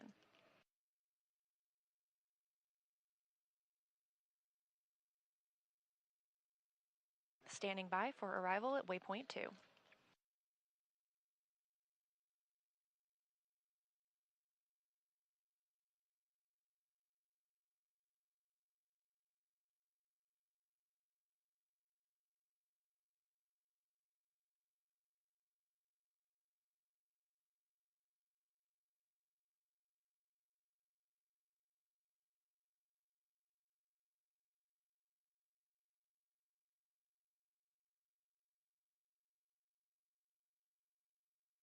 Dragon Freedom and the AX2 crew have arrived at waypoint 2, just 20 meters from the International Space Station.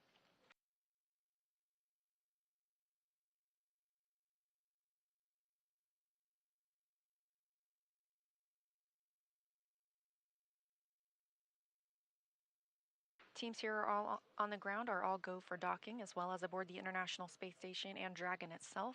Again, this graphic just a look at what we have seen so far, most recently this morning when Dragon arrived at waypoint 0, 400 meters away from the space station, moving into waypoint 1, 220 meters directly above and on the docking axis. We have now moved down from that 220 meters into just 20 meters from the International Space Station, directly above the Node 2 Zenith port. This is a hold point for Dragon. Houston, on the big loop, Dragon is on final approach and is go for docking. Monitor per steps 5 and 6 in 1.102, Dragon approach and retreat monitoring. Station copies in work.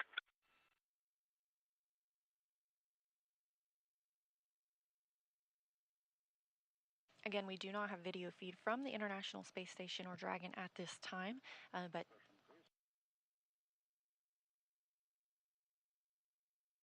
teams continue to monitor its approach to the space station itself. We have now left that waypoint 2 hold point of 20 meters away, now about 16 meters from the International Space Station.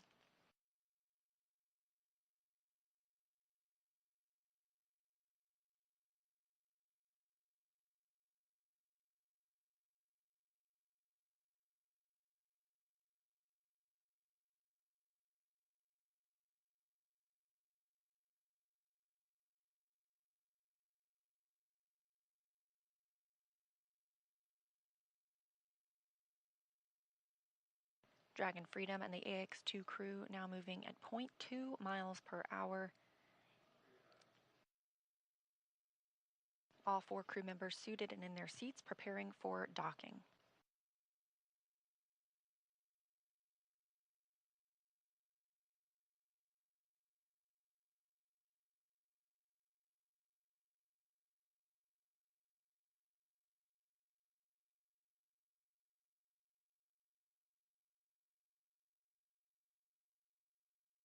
Meters. Copy, 10 meters.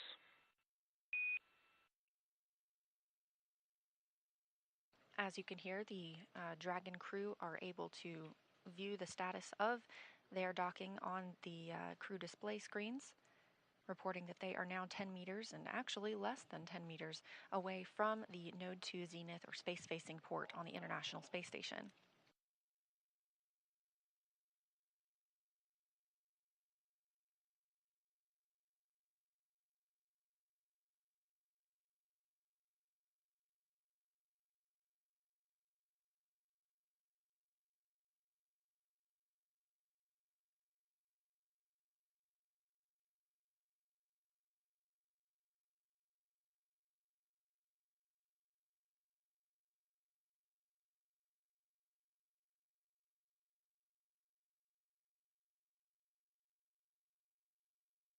Meters.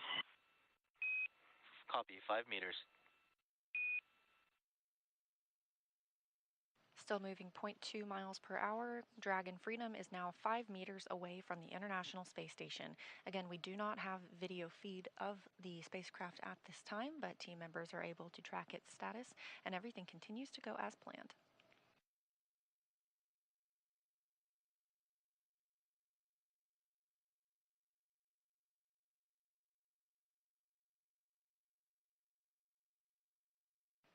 The crew is now 3 meters from the space station. Meters, chop. Copy, 2 meters. Hands off. CHOP stands for the crew hands-off point, now 2 meters from the station, standing by for docking. 1 meter. Copy, 1 meter.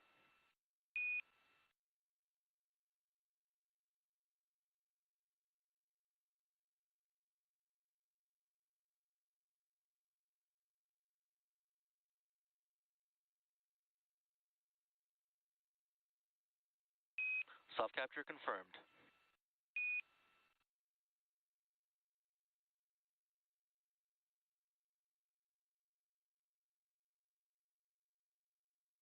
And we have confirmation that the Axiom 2 crew has docked to the International Space Station at 8:12 a.m. Central Time. That self-capture ring now beginning to retract and pull Dragon in toward the International Space Station. Docking coming as the space station itself was flying 262 statute miles northeast of Japan. And correction on last, we're still waiting on attenuation.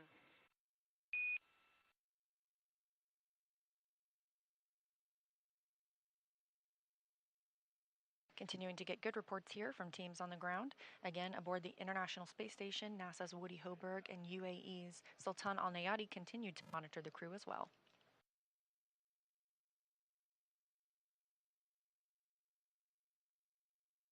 After soft capture is complete, those 12 hooks will begin to drive and pull Dragon firmly securing it to the Node 2 Zenith port.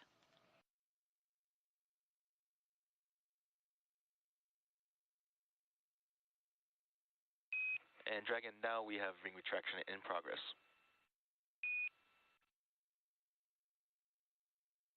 Dragon copies. That's the softest docking I've ever had.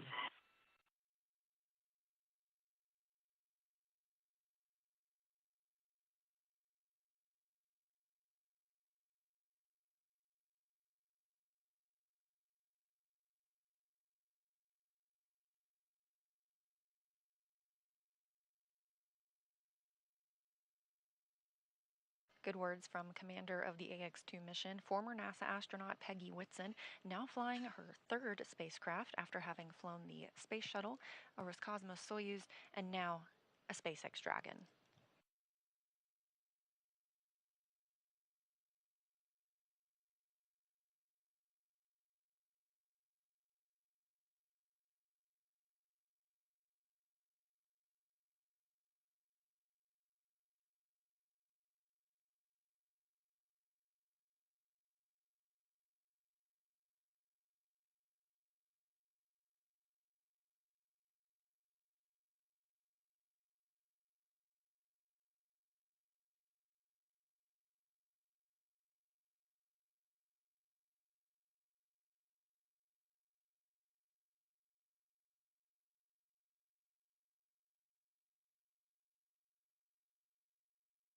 That soft capture ring continues to retract. Again, this is the first stage in docking. Shortly after ring retraction is complete, we will move into the hard docking portion. This is when those 12 hooks, 2 sets of 6, drive and firmly secure the spacecraft to the Node 2 Zenith port. Again, just a few weeks ago, the Node 2 Zenith port was occupied by another SpaceX Dragon. Dragon was relocated by the Crew 6 crew who arrived on that spacecraft from the forward port, or from the Zenith port where Dragon Freedom now is, to the forward port. Again, we expect the Axiom 2 crew to live and work aboard the International Space Station for about 8 days before beginning their return journey to Earth.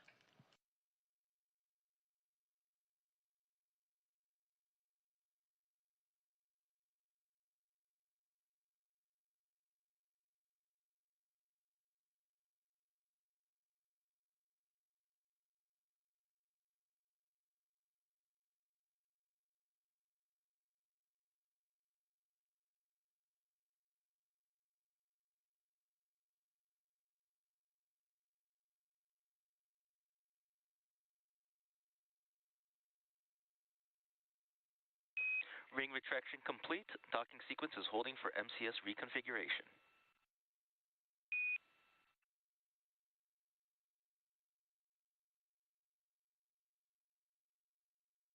We have confirmation that the ring retraction is complete. Next steps for this hard capture will be for those 12 hooks to drive.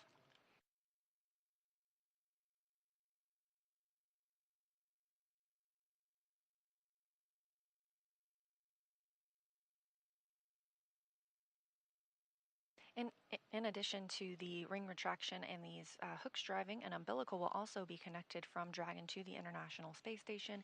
This will allow power to flow from the space station to Dragon itself so that Dragon is no longer relying on battery power, that power being gathered from the solar cells around the base of its trunk.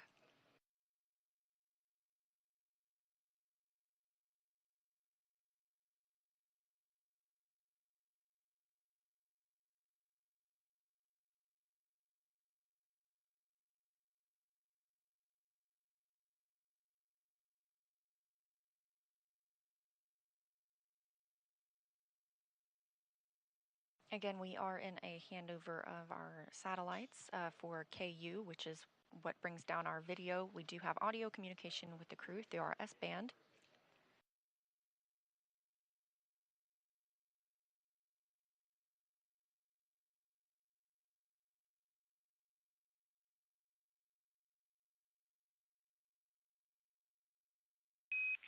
MCS configured, proceeding with hook driving.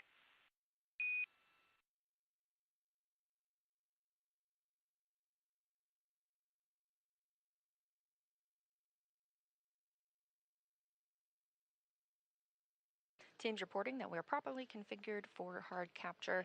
Again, this is 12 hooks, 2 sets of 6. They will drive the first 6, and those are firmly latched. They will then drive the next 6. We do see those first 6 hooks now starting to drive.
The first 6 hooks continue to drive in the hard capture process. Again, after these, we'll have another set of 6 before we can officially declare that Dragon is firmly secured to the International Space Station. Everything continuing to go as planned this morning. Again, docking coming at 8:12 a.m. Central Time.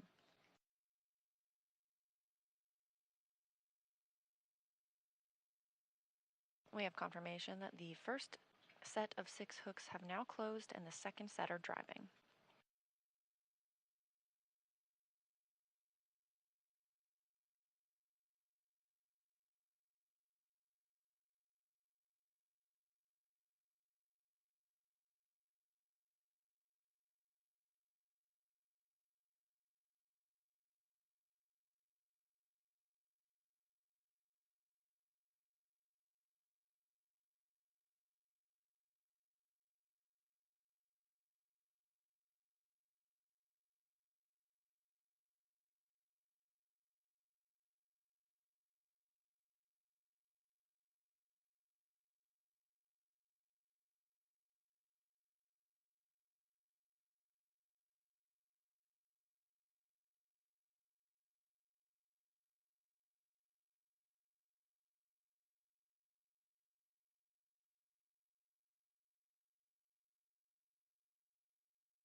Again, this view from Mission Control Houston as teams are monitoring the docking of Dragon Freedom to the node 2 Zenith or on the Big Loop space-facing on behalf port. of the Expedition 69 crew.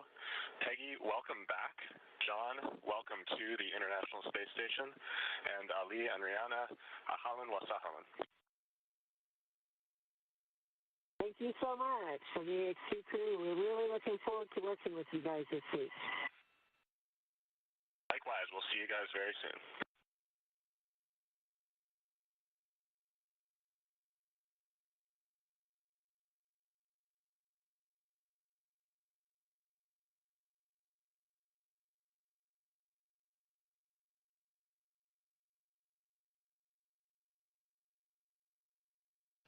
And we have confirmation the second set of hooks has closed. from Dragon on the International Space Station, meaning hard capture is complete.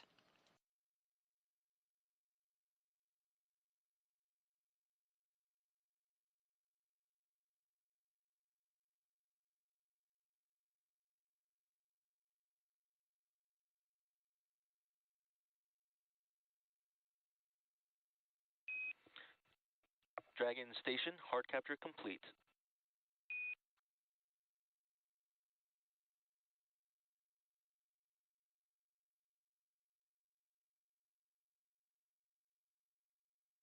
I can copy. And with that call,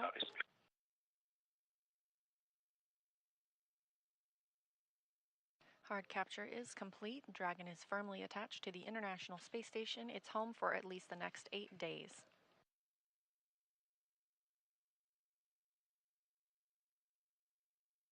NASA astronaut Woody Hoberg on the space station side will now move into preparing the hatches for opening.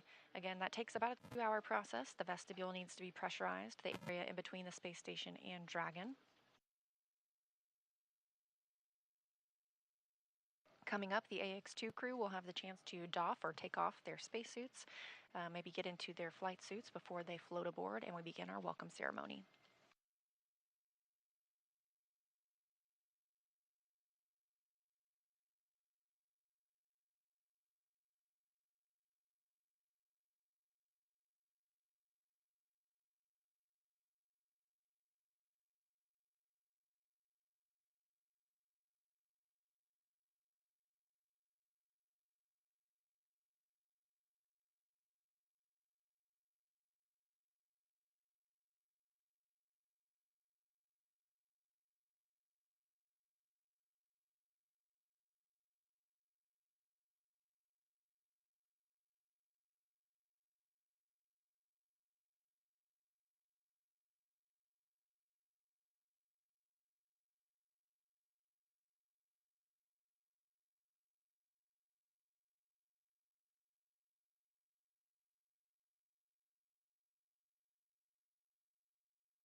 And Dragon SpaceX docking sequence complete.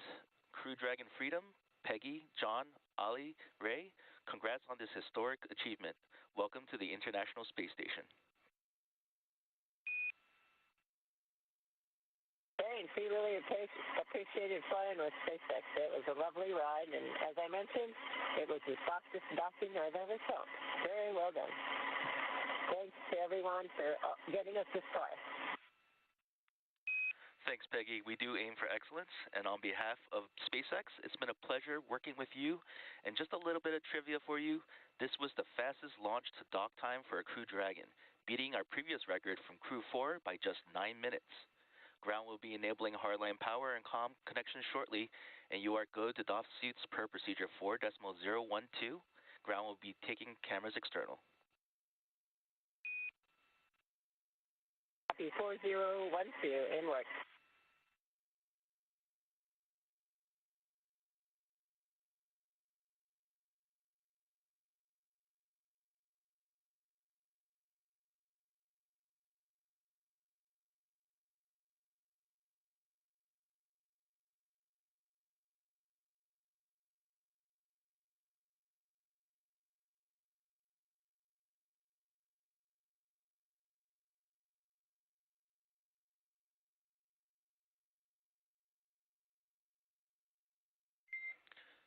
Dragon on Dragon to ground, no response required. Cameras are external.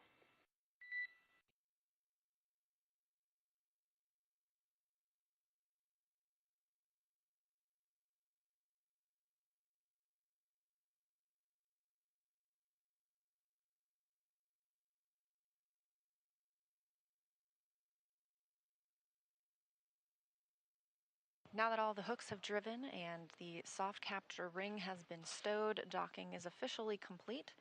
The crew is go to doff their suits. That's why the teams on the ground have told them that the cameras are not live at this time inside the cabin.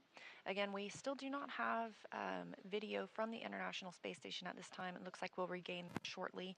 The space station itself is in an orbital nighttime, now flying 261 statute miles over the Pacific Ocean. Again, docking this morning at 8:12 a.m. Central Time. As noted by SpaceX, the fastest docking on record for a crew launch to the International Space Station on Dragon.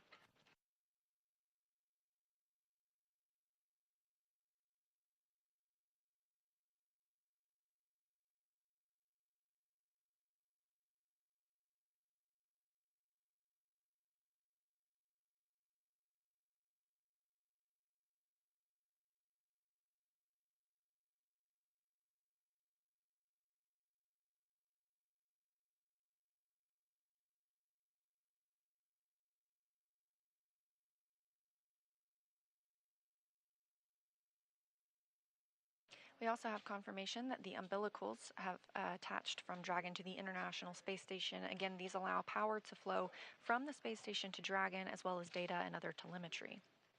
When in free flight, Dragon uses power gained from its solar arrays and is stored and used from batteries aboard the spacecraft, so connecting to these umbilicals allows it to rely on power generated from the space station.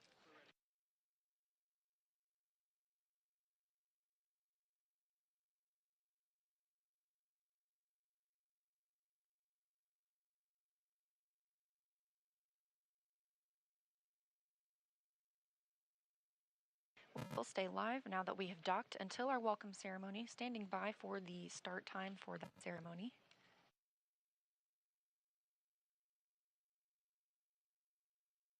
But this hatch open process takes about 2 hours.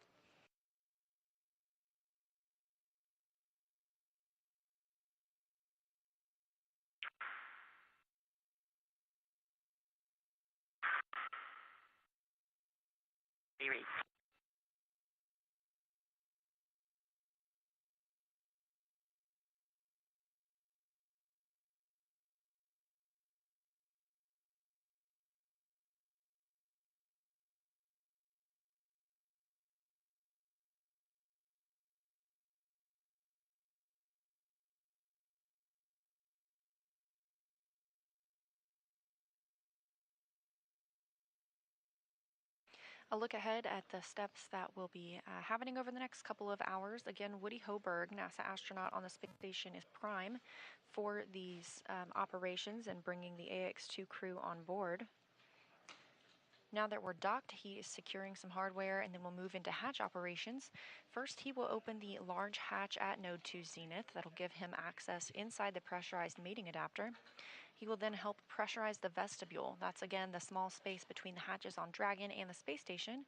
Of course, this was previously exposed to a vacuum prior to docking. We need to fill it with air, make sure its pressure is nearly equal with the atmospheric pressures on Dragon and the station. Com check on the cabin mic.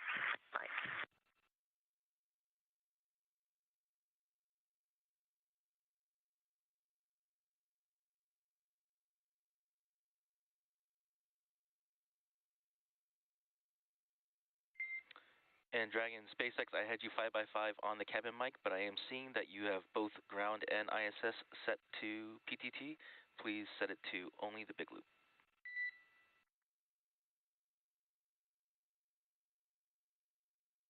Okay, on the big loop, cabin mic set from Dragon.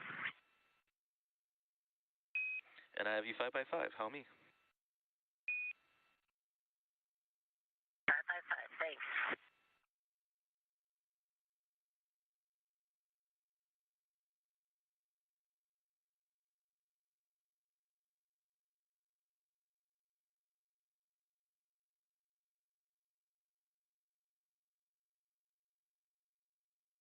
Station on 2 for PMA 3 ingress part step 1. Houston is with you on 2.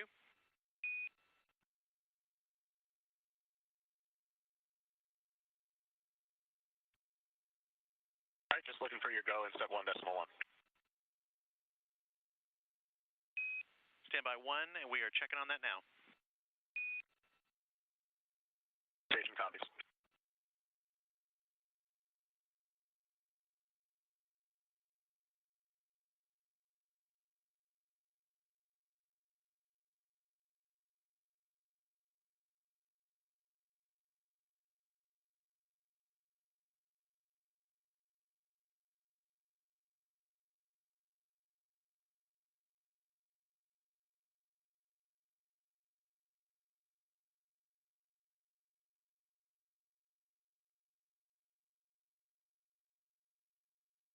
As you heard, teams on the ground communicating with the crew still aboard Dragon Freedom. Peggy Whitson took a chance to test out the cabin mic rather than the microphones they'd been using in their Houston, seats on the now big that loop, they've you are doffed go those. for 1.1 of procedure 2.102.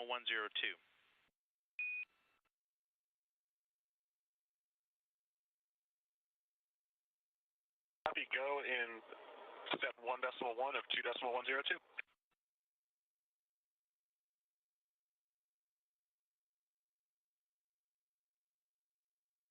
And that voice being NASA astronaut Woody Hoberg communicating with Justin Cartledge here on the ground, his Capcom, the capsule communicator. That's the person speaking with the astronauts aboard the International Space Station. Woody is now stepping through some procedures, including he will get access inside the pressurized mating adapter and then pressurize the vestibule. We want to make sure the pressure is almost equal with the pressures on board Dragon and the station.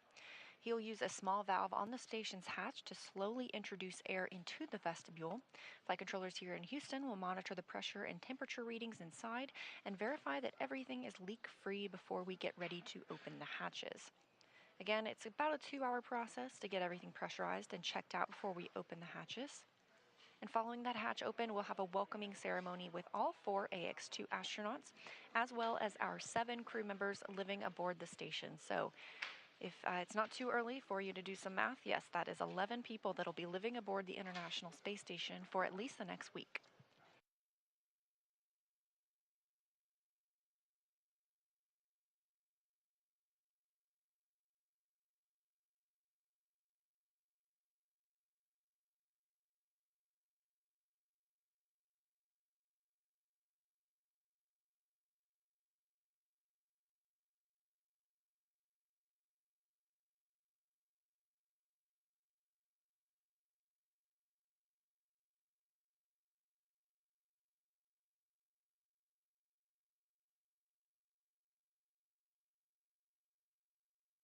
Houston Station, node 2 overhead hatch open.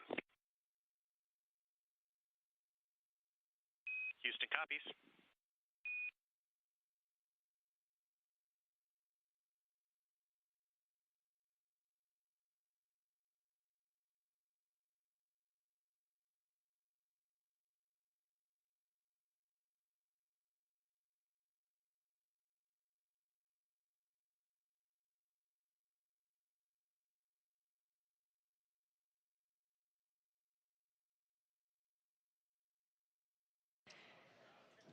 Again, we are live covering the arrival of the AX-2 crew to the International Space Station. This is the second private astronaut mission that has visited the International Space Station following the Axiom 1 flight last year.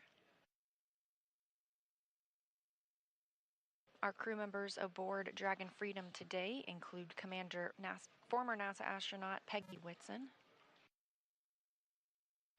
Up until now, she has spent 665 days in space, so she's looking to add to that total. It's more than any U.S. astronaut and more than any woman in the world. She's joined by pilot John Schaffner.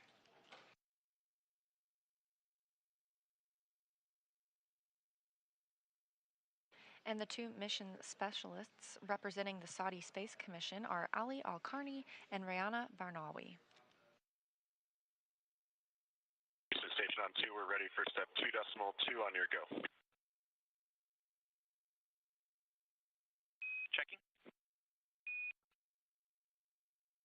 You are go at 2.2. Copy, go. As we hear NASA astronaut Woody Hoburg stepping through the procedures with the grounds go, he will begin pressurizing the vestibule shortly.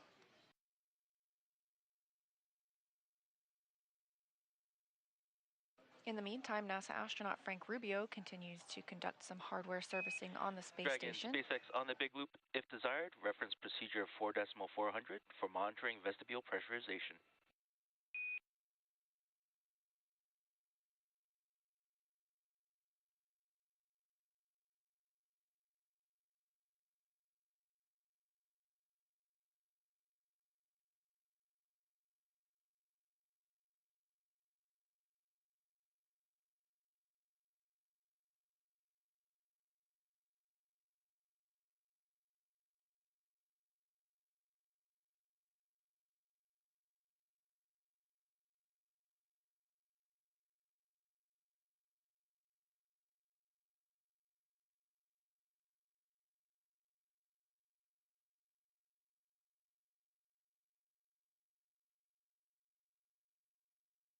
Confirmation from teams on the ground that vestibule pressurization has begun. Again, this is the small space between the Dragon hatch and the space station hatch. We want to bring that up from vacuum to about 14.7 psi. That's about the same pressure as the International Space Station, approximately the same pressure we're used to here on Earth. Astronauts on the space station live in a mixed nitrogen-oxygen environment, again, very similar to what we have on Earth. And Dragon Station on the big loop, no response required. ISS power connection established.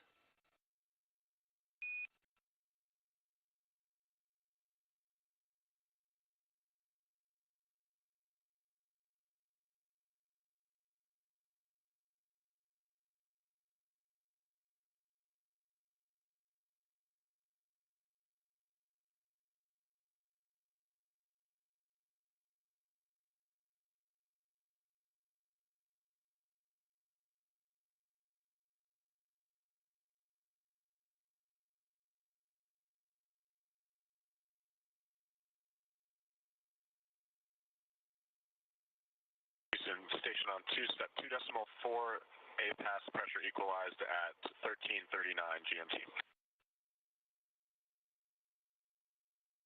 Houston copies 13:39 GMT.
You can see some movement, and we have our view back of Dragon.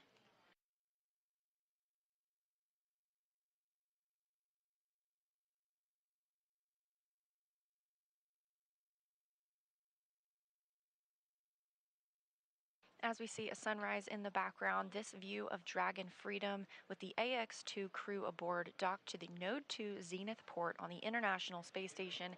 Again, that docking coming at 8:12 a.m. Central Time. The crew inside are now out of their suits. They are preparing for ingress to the International Space Station. Again, this is a process, though, so we are pressurizing the vestibule, the space between the two spacecraft.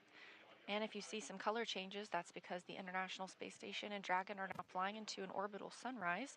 They are 268 statute miles over the South Pacific Ocean. Now that they're docked, these two will travel 17,500 miles per hour together,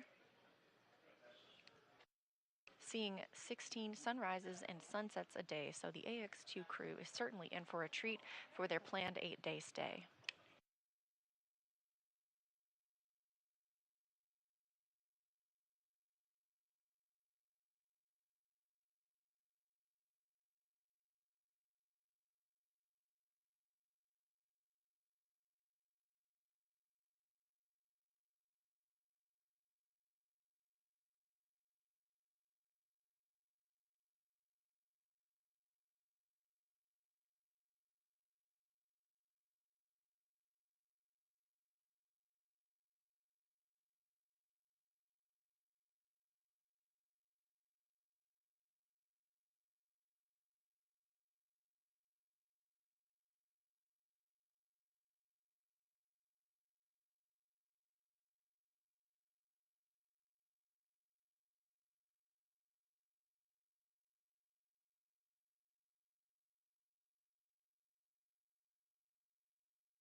Here in Mission Control Houston, teams are handing over from the Orbit 1 shift to the Orbit 2 shift.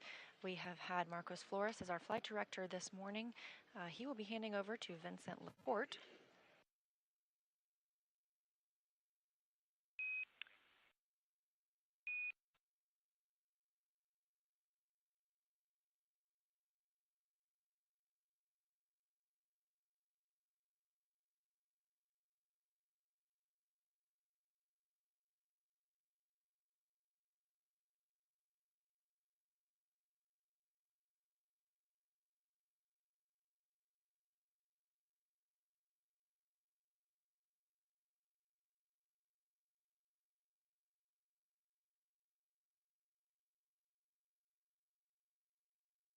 Again, Woody Hoberg aboard the International Space Station is leading the team's... Freedom, Houston, stand by for hardline audio config.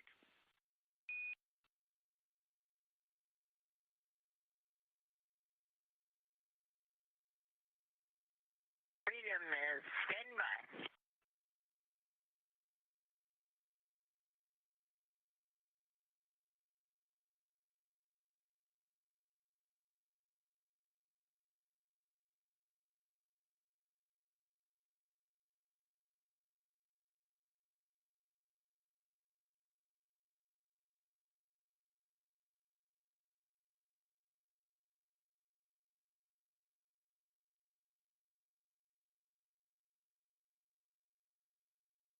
NASA astronaut Woody Hoberg working to pressurize the vestibule, the space between the hatches.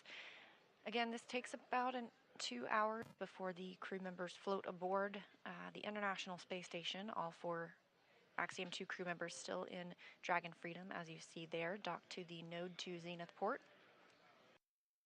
Once they float aboard, they will conduct a welcome ceremony with all crew members before heading into a safety briefing. These private astronauts trained for many contingency scenarios down here on the ground, but the teams aboard the International Space Station will help show them different locations and procedures now that they are on orbit.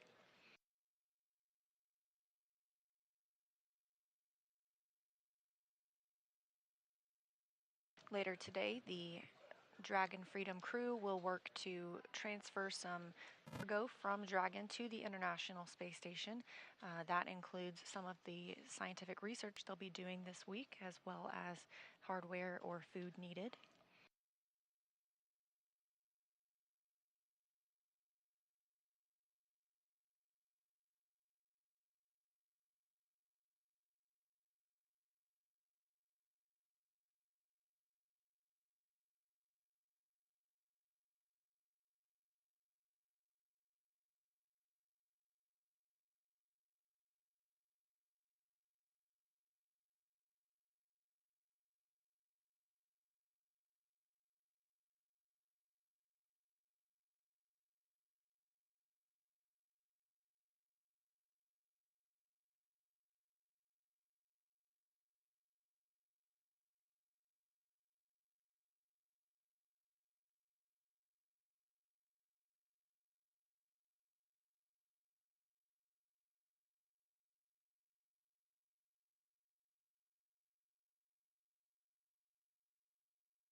Freedom Houston on the big loop for a comm check. Hardline audio configuration is complete. Freedom has you loud and clear on the big loop hardline.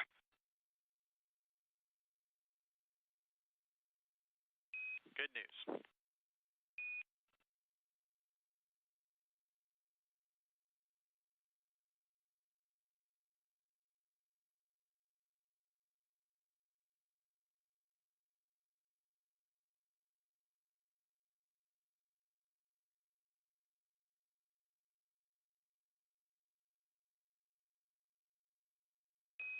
And Dragon SpaceX on the big loop, permission to come on board with cameras.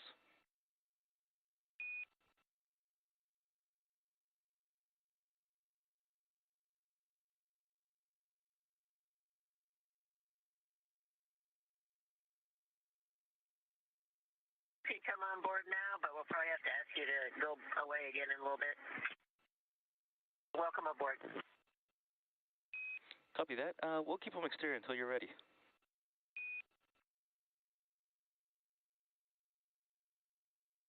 Okay, thank you.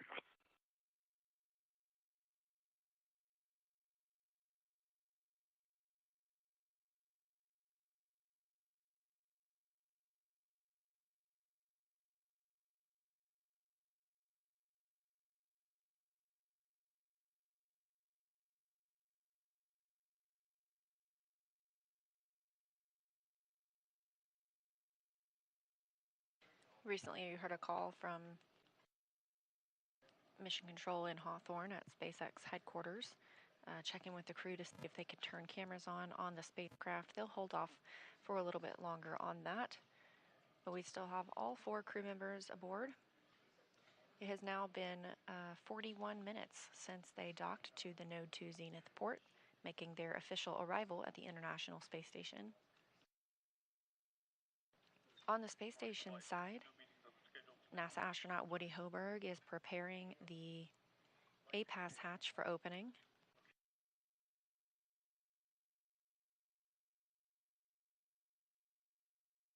And SpaceX Dragon on the big loop, just to let you know, we've got all four suits drying. The shortest timer is at passing 7 minutes right now. Copy all, 4 suits drying, and 7 minutes have elapsed.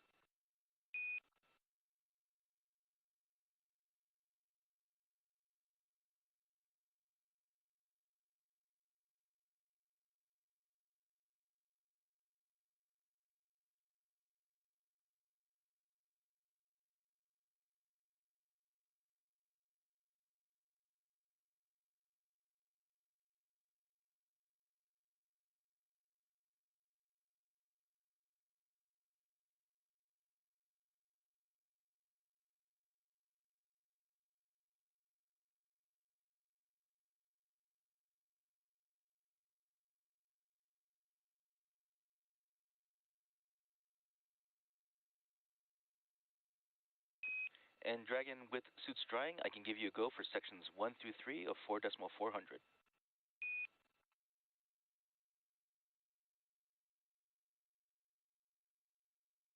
Copy 1 through 3 of 4.400.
Again, you're watching live coverage of the AX-2 crew arrival at the International Space Station.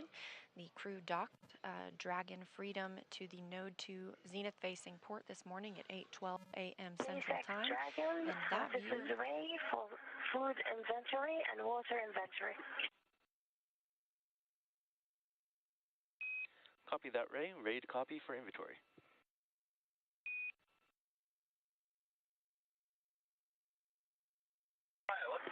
203, 5 bottles. 207, 4 bottles.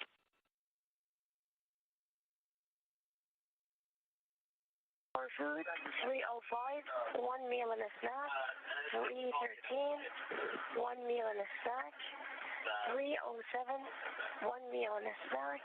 315, 1 meal and a snack.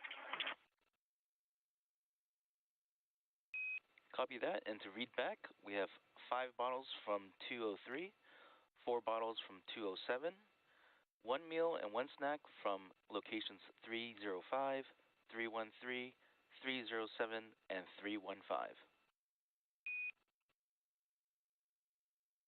Good copy. Thank you. Thank you.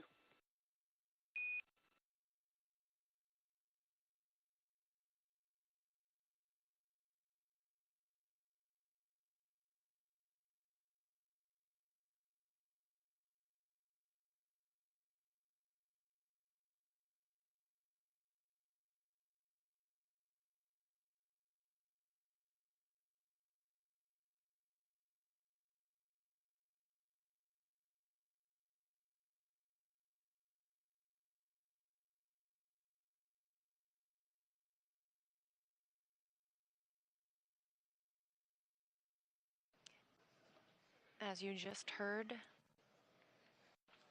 Saudi Space Commission astronaut Rayana Barnawi reporting out the inventory aboard Crew Dragon.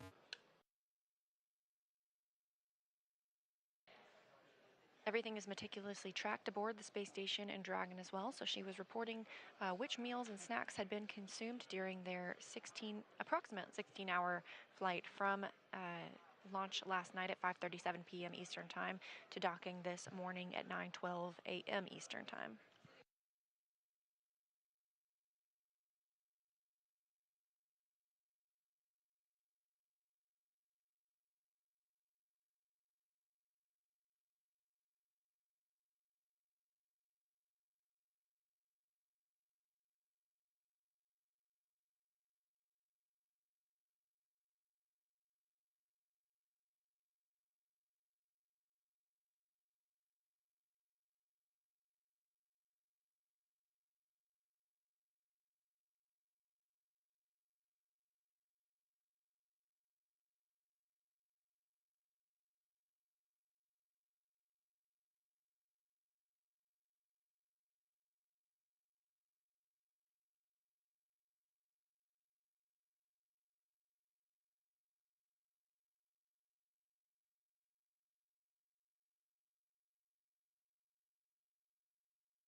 Again, you're watching live coverage of the AX-2 arrival at the International Space Station, the second private astronaut mission to visit the space station following the Axiom 1 flight last year. Currently aboard Dragon Freedom, which you see on your screen, attached to the station's Node 2 Zenith port are Commander Peggy Whitson, pilot John Schaffner, and mission specialists Ali Alkarni and Rihanna Barnawi.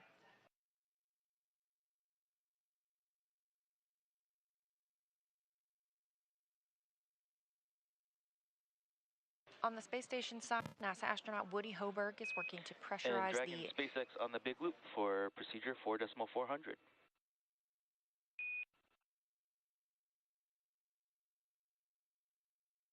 Go for 4.400. Hey, so we're getting close to finishing the leak check, but you have a go to perform Section 5 for the dock waste system configuration.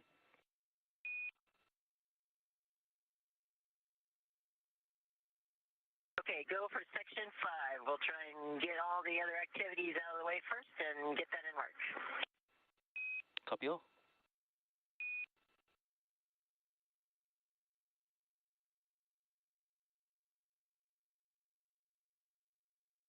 We heard Peggy Whitson earlier say that the crew has doffed their suits. They are now in probably their flight suits ahead of heading into the International Space Station. We're expecting that around 10 a.m. Central Time for those hatches to open. They are drying their suits currently, just keeping them in good shape ahead of a trip home. They're planning on about an 8-day stay aboard the International Space Station. However, several things can affect that departure date, mainly the weather at the landing location. SpaceX has a number of select landing locations off the coast of Florida. And we watch for things like wave height or wave cadence, as well as wind speeds, to ensure that the crew have the safest and most comfortable landing possible.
Station Houston on the big loop. We have a good leak check. ISS is go to complete vestibule equalization and open the APAS hatch at step 3.1 of procedure 2.102. All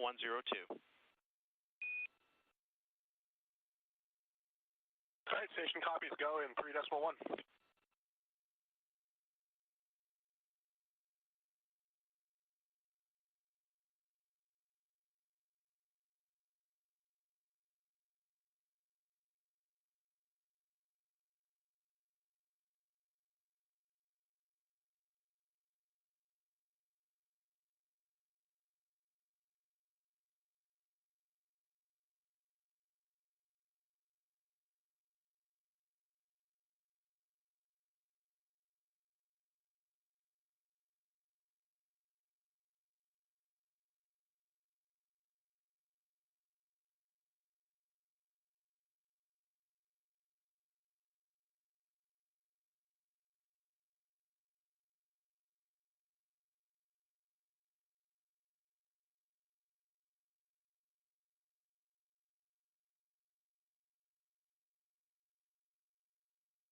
For those of you just joining our coverage of Axiom 2 crew in our SpaceX Dragon Freedom capsule, which is what you see there on your screen, has successfully docked to the International Space Station.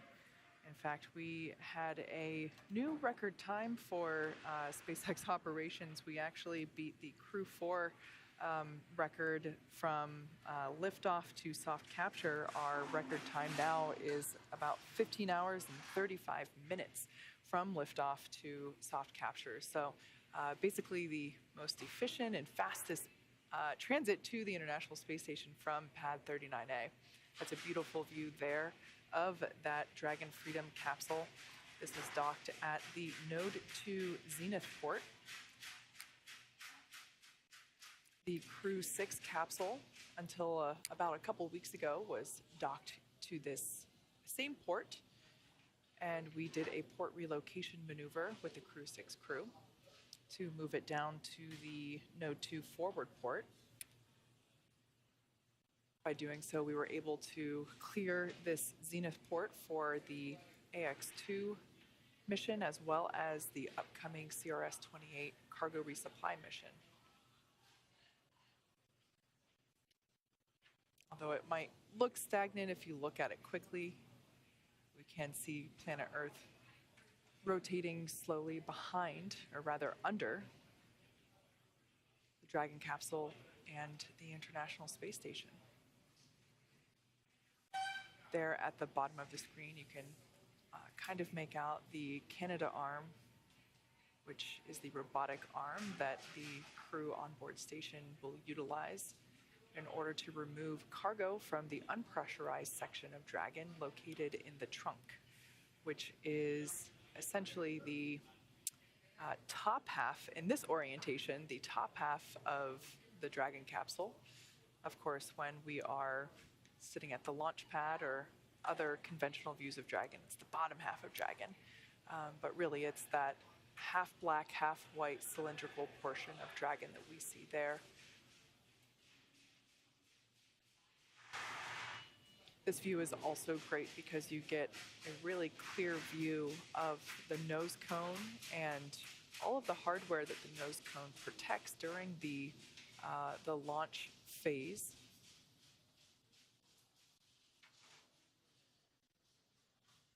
Of course, we got some ambient noise here at SpaceX headquarters as our first shift operations are well underway.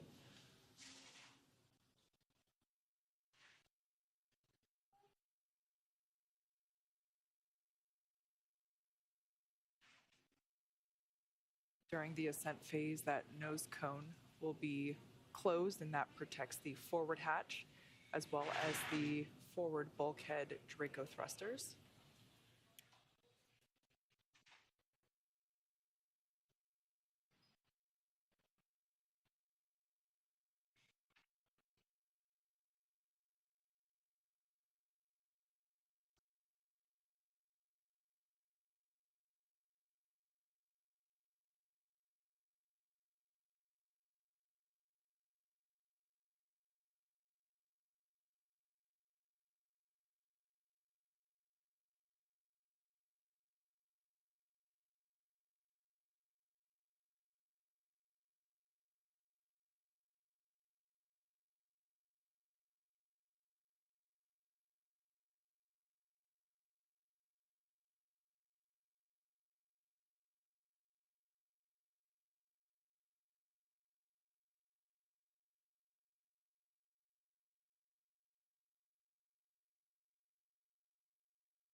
So right now, the Axiom 2 crew, they have taken their suits off. We heard the call out earlier that the suits are drying.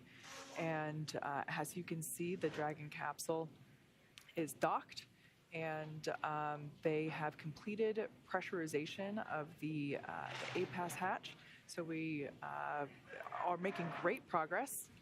But talking about the crew, let's get to learn a little bit more about them in case you may have missed our introductions earlier in the broadcast, as we've been going for a little bit while. So let's learn more about the AX2 crew. Yeah, it's always good to get a little refresher on our AX2 crew here. The AX2 mission is commanded by retired NASA astronaut Peggy Whitson. Born and raised in Beaconsfield, Iowa, she was inspired along with the world when she watched the Apollo 11 crew walk on the moon. She has since become the most experienced American astronaut and one of the most decorated. Whitson flew 3 long-duration missions to the ISS and has more cumulative time in space, 665 days, than any U.S. astronaut and more than any woman in the world. She has conducted 10 spacewalks with over 60 hours of time and has performed hundreds of research experiments on board the ISS. Not only is she the commander for this mission, but Peggy also serves as the director of human spaceflight for Axiom Space. The pilot for AX2 is private astronaut John Schaffner. Born in Alaska and raised in Kentucky, Schaffner is a STEAM education advocate, business pioneer, and lifelong space enthusiast. A pilot since the age of 17, John has over 8,500 flight hours holding commercial, instrument, single-engine, and multi-engine ratings in land and sea aircraft, as well as helicopter. He also holds ratings in former military jets and high-performance radial engine aircraft. As an athlete, John has years of competitive experience in water skiing, cycling, whitewater kayaking, hang gliding, skydiving, and base jumping.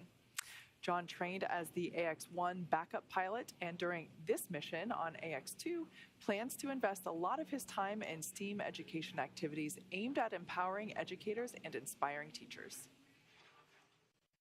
And representing the Saudi Space Commission and serving as a mission specialist, Ali Al-Qarni was born in March 1992 in Sabt al-Alaya, Saudi Arabia.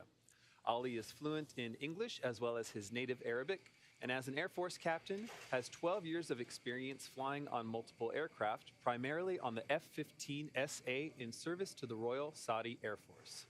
Ali graduated with a Bachelor of Aerospace Science degree in 2013 from King Faisal Air Academy in Riyadh, Saudi Arabia. Also representing the Saudi Space Commission and serving as a mission specialist, Rayana Barnawi, or as we hear her identify herself as Ray on comms, was born in September 1988 in Jeddah, Saudi Arabia. Rayana has a master's degree in biomedical sciences from Al Faisal University in Riyadh, Saudi Arabia, and a bachelor's degree in biomedical sciences from Otago University in Dunedin, New Zealand. She is fluent in English and Turkish, as well as native Arabic. She has been a research lab technician since 2013 in the Stem Cell and Tissue Re-Engineering Program at King Faisal Specialist Hospital and Research Center, and located in Riyadh, Saudi Arabia. And there they are, the AX2 crew. We are so excited for them to now be docked to the ISS, and so proud that they've made it this far after all their training. This is a really wonderful moment to be celebrating their journey to space. Yeah, obviously Peggy, a NASA legend, has spent years training to go to space. Our 3 formerly space newbies, now that they are up there and now docked to the International Space Station. Can't really call them rookies anymore. But yeah, all 4 of them have been training extensively for this mission, and it's so great to see that they get to use it now. Yes, absolutely. And on those cards, you may have seen their patch on their flight suits. And since the beginning of the space race in the 1960s, a custom patch has been used to represent and identify individual missions and their crews. It's also a long-held custom that these crews influence or even outright design their own patches, injecting them with symbolism and personal elements to commemorate their journey. This crew has continued this long-standing tradition with their official AX2 mission patch, so let's take a look. The AX2 mission patch highlights the beauty of space, hope for the future. Station on 2, the pass hatch is open with negative condensation. Oh. That is great news. Houston copies. Sounds like a hatch open update.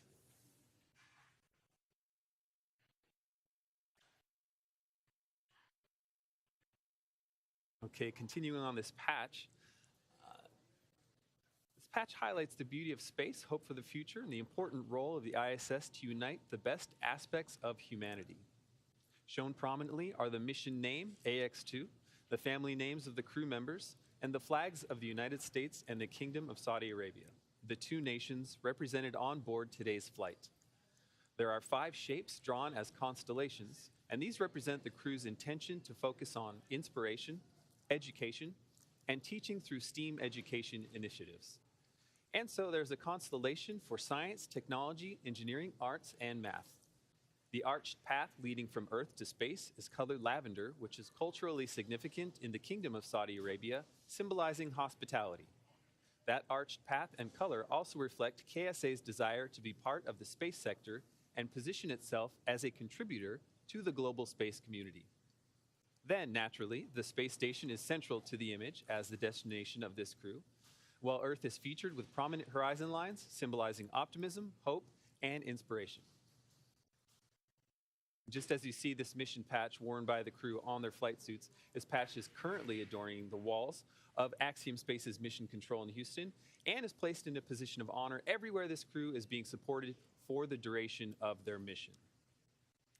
As someone that is an engineer, but I have a background in music and theater and art, I have a personal appreciation for just how evident and apparent the emphasis on STEAM, science, technology, engineering, arts, mathematics. It's been a long morning. I think I got those letters in the right order. But yeah, it's so great to see all of that represented so strongly on the AX2 mission patch. I love it. It's one of my favorite mission patches that we've had. Now let's turn it back over to NASA's Leah Cheshire, who is standing by at Mission Control Center at the Johnson Space Center in Houston, Texas, for an update on space station operations. Leah?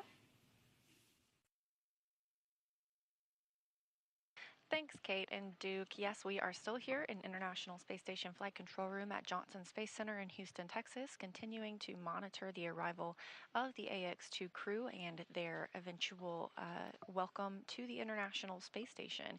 Again, we docked at 8:12 a.m. Central Time this morning, so a little over an hour ago, to the Node 2 Zenith, or space-facing port, which is where you see the crew now. They are flying over the country of Chad, 256 miles above Earth. And those calls you heard about the hatch, those are the A-Pass hatch and the vestibule hatch. NASA astronaut Woody Hoburg is stepping through hatch procedures this morning. He's currently in the A-Pass hatch, and I looked it up to make sure to get it right for all of you. A-Pass stands for Androgynous Peripheral Assembly System. I think it's pretty clear why we call it A-Pass, keep it short and sweet. But that hatch has been opened. He is inside, and he has also opened the vestibule hatch. So the Dragon hatch is not open yet. We've still got some things that we need to work through on the SpaceX side as well as on the NASA side to make sure that we're ready to welcome the AX2 crew members aboard.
After launch yesterday at 5:37 p.m. Eastern Time, Dragon made its way to the International Space Station, conducting a series of burns and checkpoints along the way.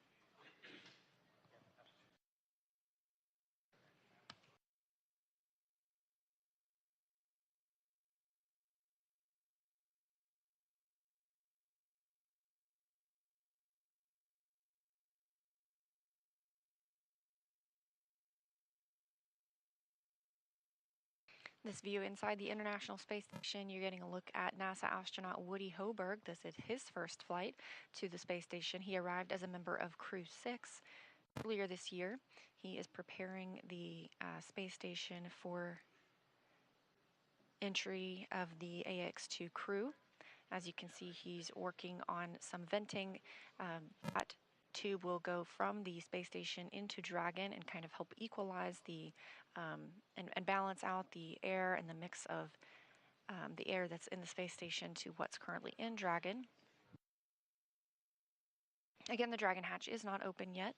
We are remaining live all the way through their welcome ceremony when we see the 4 crew members, Peggy Whitson, John Schaffner, Lee Alcarney, and Rayana Barnawi float aboard the International Space Station for the start of their approximately 8-day stay.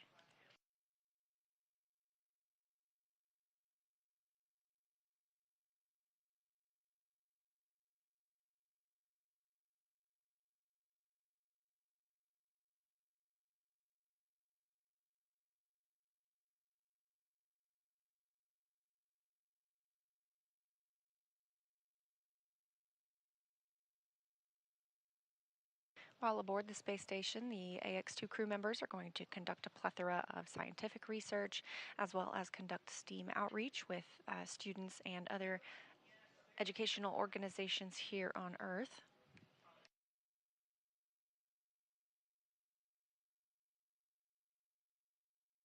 And again, they dock to the Node 2 Zenith port. This is where the Crew 6 Dragon, known as Endeavour, was docked just a few weeks ago. However, it was moved from one hatch to the next. Houston So we have 2 Dragons, both docked to Node 2. ISS is ready for Dragon hatch equalization.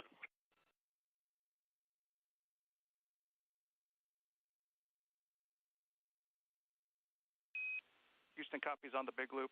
Stand by for equalization. Expect to take 3 minutes. Additionally, ground is a little bit behind on configurations, so expect a slight delay for hatch opening. Station copies. Dragon copies.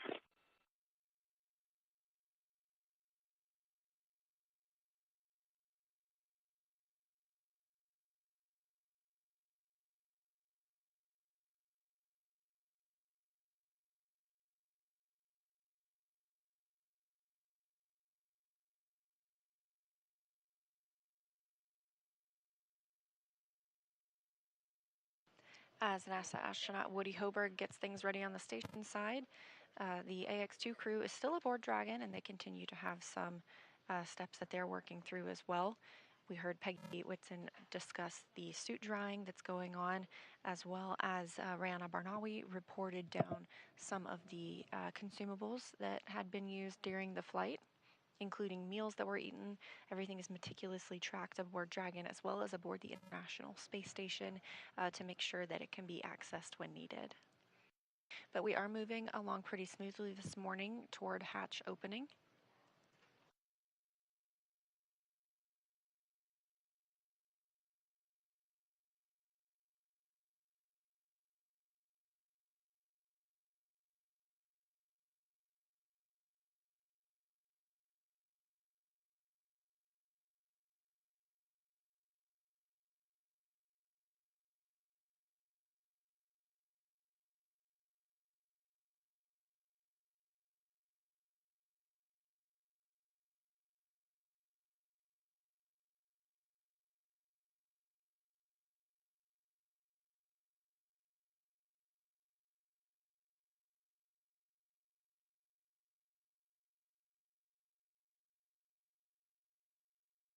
The International Space Station uses GMT as their time zone, so it's about 2:28 p.m. Pacific, or sorry, 2B Pacific aboard the International Space Station right now. So Crew members are in the middle of their workday, most of them taking... Section 5 is complete for the waste configuration.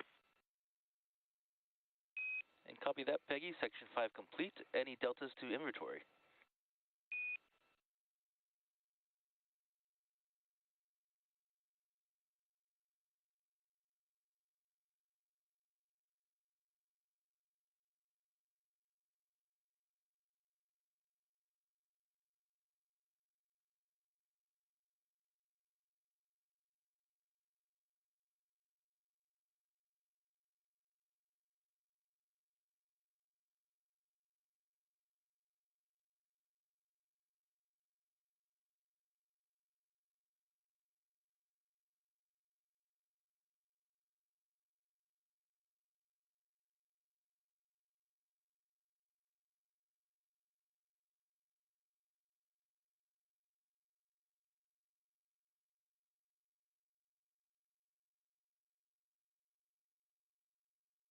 Looking at our timeline, some of the crew members on the space station side are enjoying their midday meal.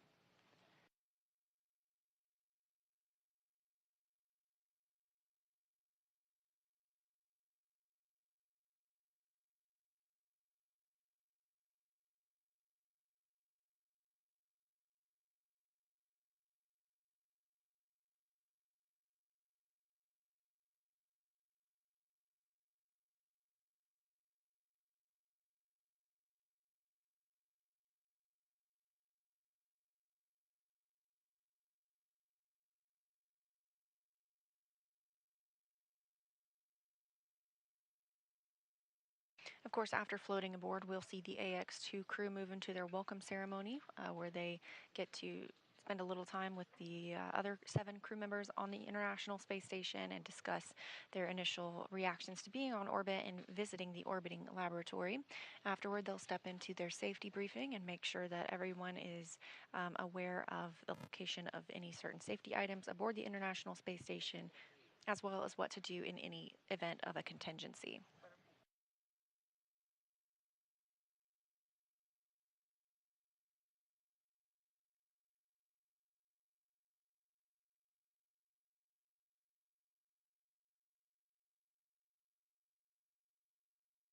After the safety briefing, the Dragon Freedom astronauts, the AX2 crew, will begin moving some of the cargo from Dragon into the International Space Station side.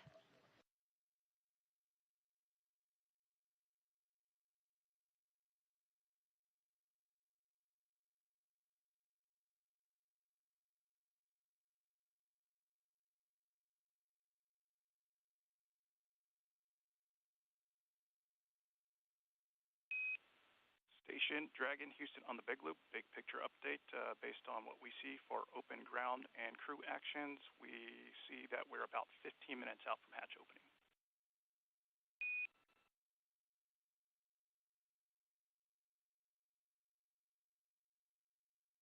Dragon copies 15 minutes out. And station copies 15 minutes.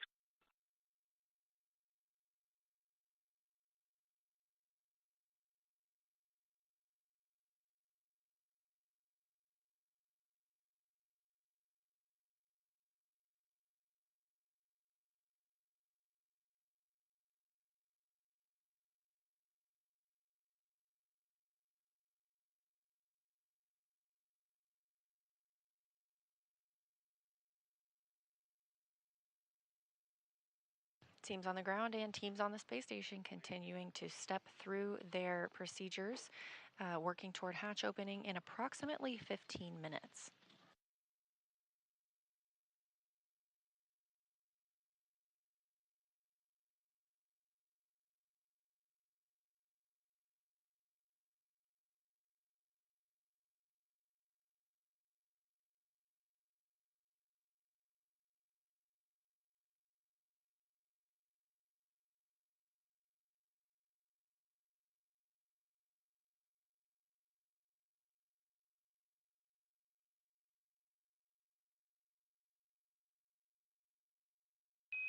And Dragon SpaceX on 2 for status.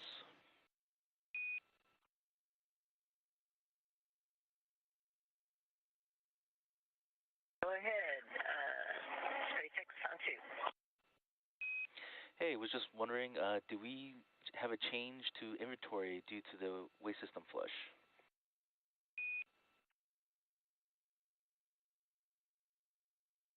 And you have a change to what?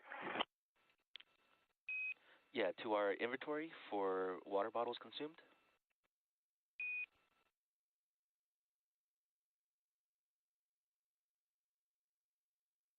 No, we actually planned for the change in inventory, but since then, I pulled out one more bottle out of the same bag and 9 that still had bottles left. Actually, make it 2 more. John wants to grab one too. And copy that. That's 2 bottles from which location?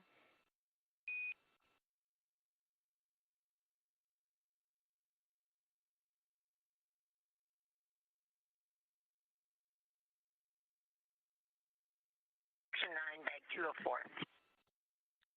Copy that. 2 bottles from 204. And just checking in, are we able to come back on board with cameras?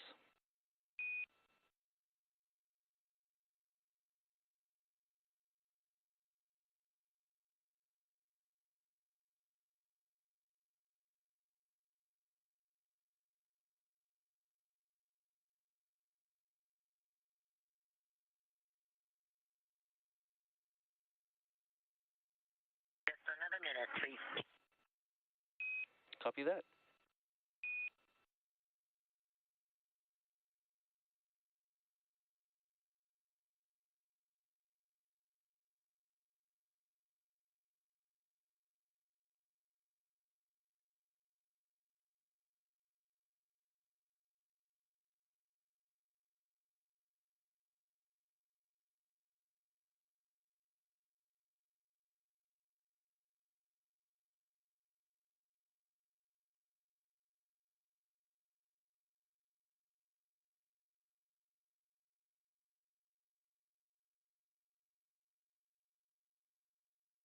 We're about 10 minutes away from Dragon Hatch opening.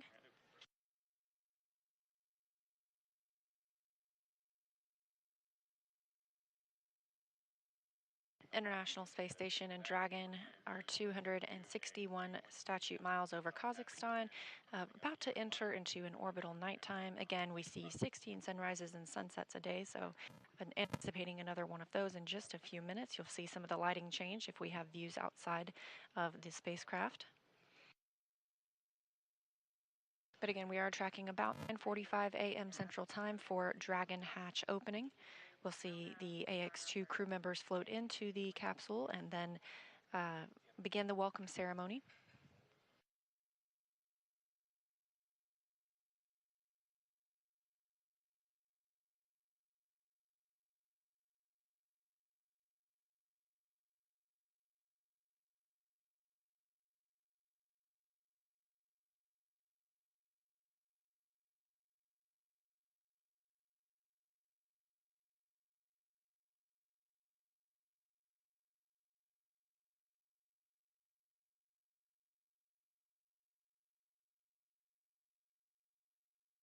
Again, we are in a TDRS handover, meaning we do not have KU band. That is the antenna we use to bring down our video from the International Space Station. So we are anticipating the crew to float through the Dragon Hatch at about 9:45 a.m.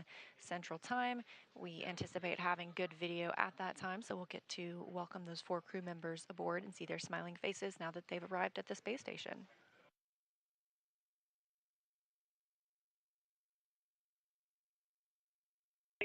Dragon on 2, you can come on board.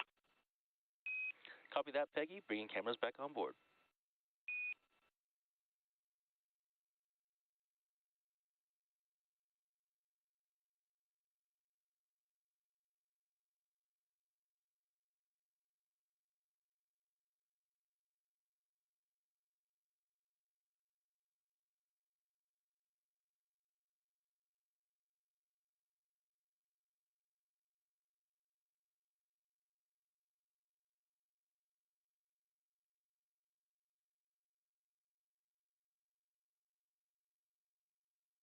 SpaceX Dragon. The first two suits are dry, but we're just going to hold on packing them until after the event, if that sounds right to you.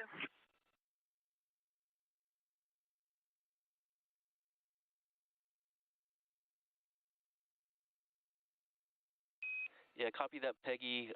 We'd recommend opening the hatch first and then possibly completing the task for stowing the suits before ingressing into ISS. Okay, copy. Will do.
This is a view of Mission Control Space at SpaceX in Hawthorne, California. These teams have been monitoring the flight of Dragon Freedom since launch yesterday afternoon, actually before launch yesterday afternoon.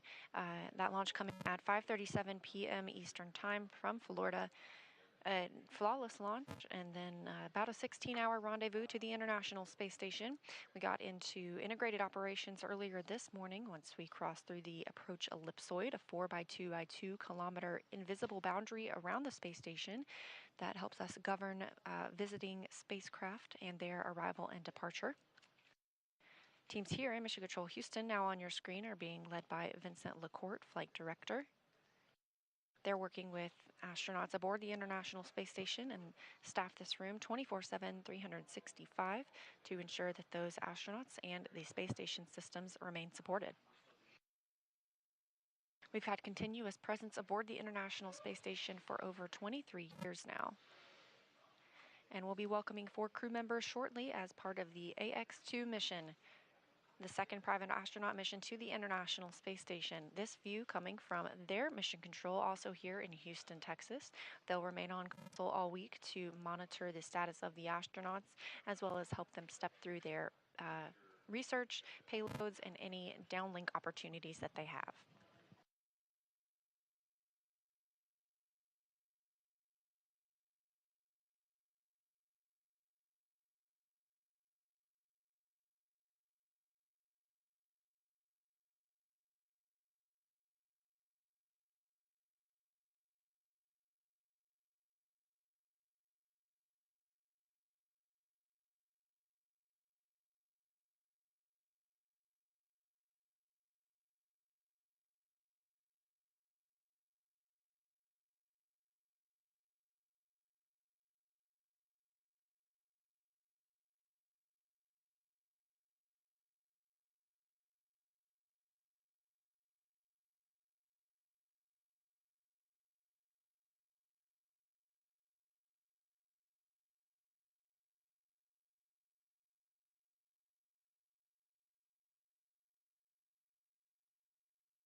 And we're expecting to regain video communications with the space station and Dragon shortly.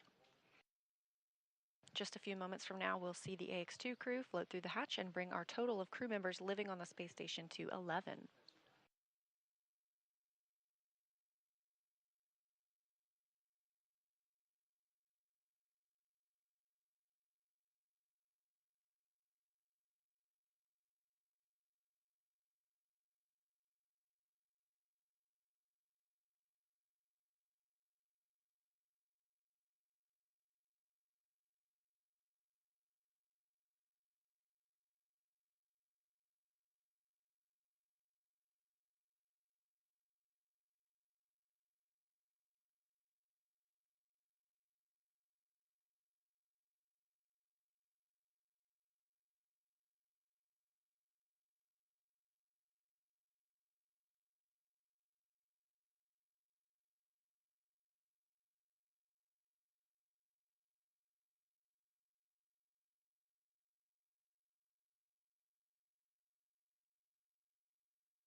Everything looking good ahead of hatch opening on both sides, the station and Dragon.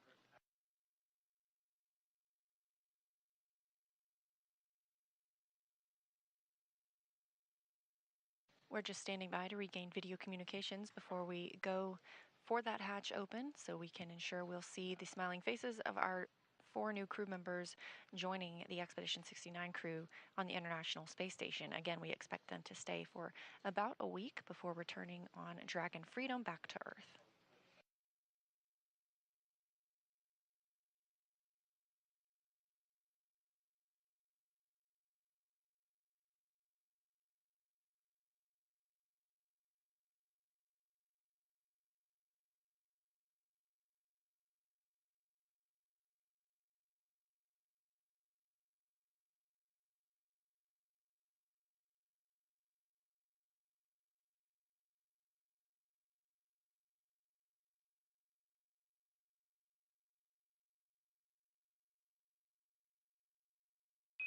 In Dragon SpaceX on the Big Loop, S-band will be deactivated shortly. Dragon to ground will no longer be available for comms. Please verify PTT destinations are set to ISS. Wilco.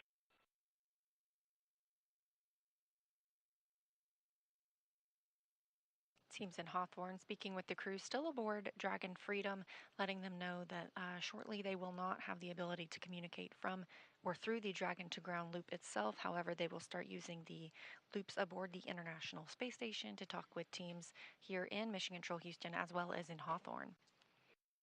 Again, we are getting close to hatch opening, docking this morning occurring at 8:12 a.m. Central Time, so about an hour and a half ago.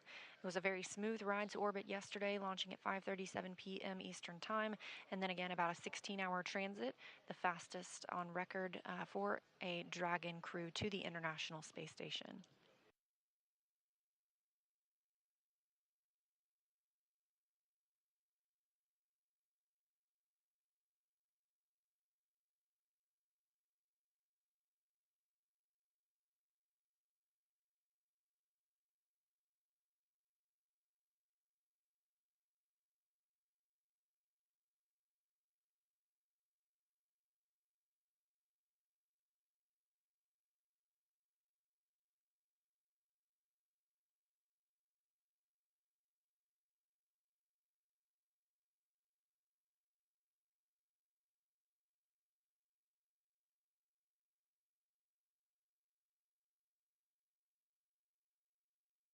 Take a look inside Dragon Freedom as the crew members of Axiom 2. We have all the suits stowed and feed procedure 40.12 complete. Copy all, Peggy. 4.012 complete.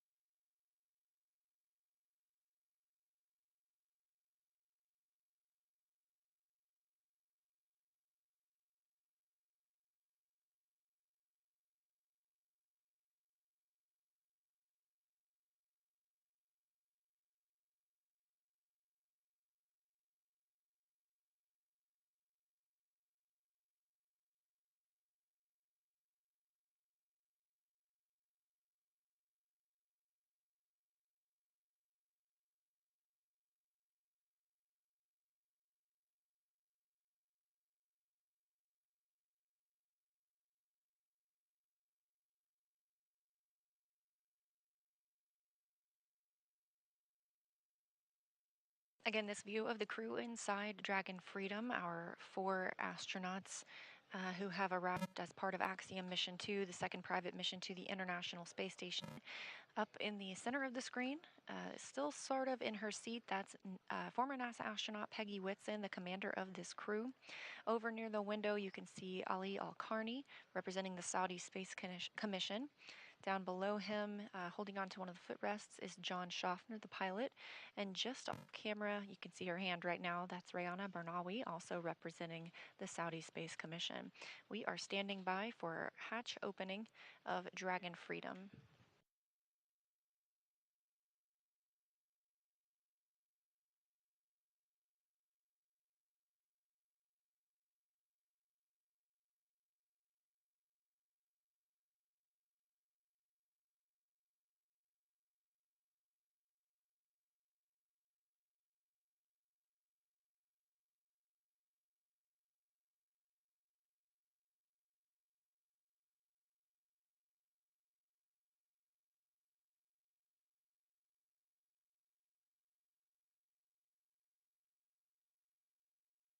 No.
Again, you're looking live inside Dragon Freedom as we prepare for the hatch to be opened and these 4 crew members to float into the International Space Station on what is the second private astronaut mission to the orbiting laboratory.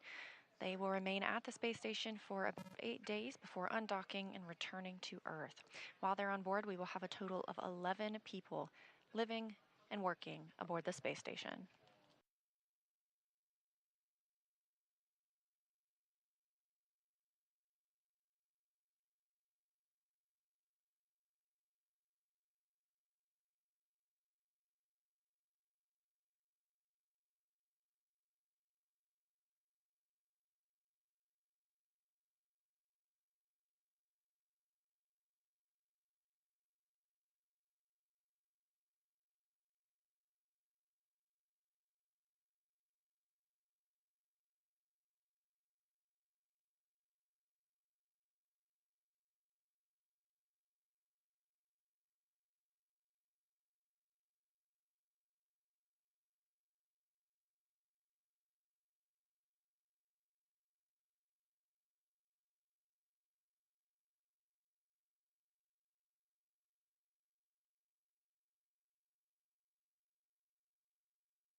Again, this crew launched at 5:37 p.m. Eastern Time yesterday, docking this morning at 9:12 a.m.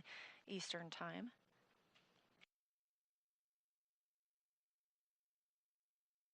The hatches are configured to be open, so we are just standing by for that final go call to the crew. We'll remain on air through their welcome ceremony, where you get to hear some words from the crew themselves on their flight, as well as what they plan for this time on board.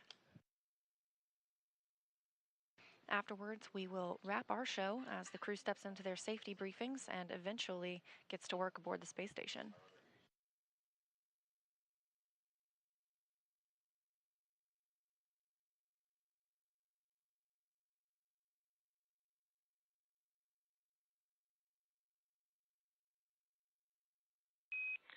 Dragon SpaceX on 2 for hatch open. Go for Dragon. Hey Peggy, so just big picture. Following hatch open, we'd like you to complete Part C of 2.102 prior to station ingress. We're still ahead of the timeline, so we've got some time to complete these tasks in the nominal sequence. With that, you are go for hatch opening per decal, followed by the remaining actions in procedure 4.400, section 6. Copy. Hatch open per decal and section C. That's affirmative, Peggy, and section 6 of 4.400 as well.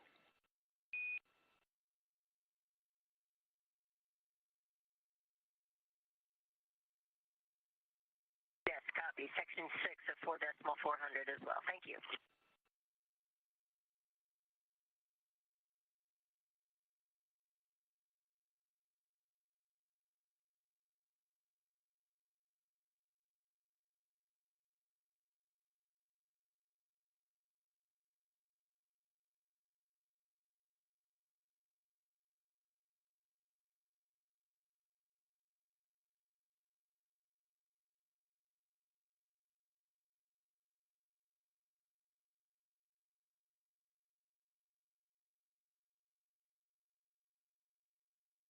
And we've got a view here in Dragon Freedom as Ali Al-Karni works to open the Dragon side of the hatch.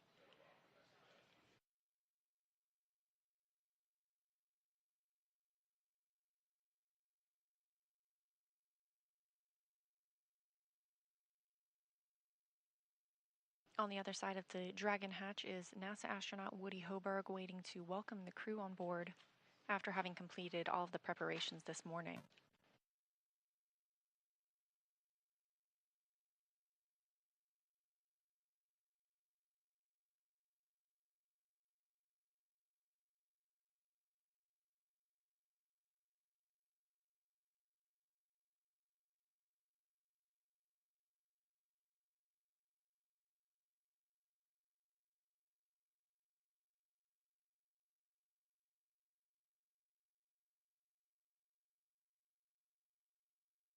Houston and SpaceX, Dragon hatch is open. Houston copies. SpaceX copies. At 10 a.m. Central Time, the Dragon hatch is open, preparing to see our crew members float through and join the International Space Station.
Houston, the IMV duct is installed and we are ready for IMV activation.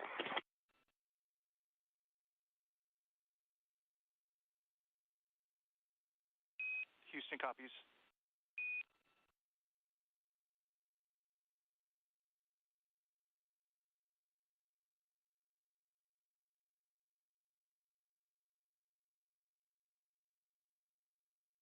Again, Dragon hatch open at 10 a.m. Central Time after docking at 8:12 a.m. Central Time following their approximately 16-hour journey from the Space Coast of Florida to the International Space Station.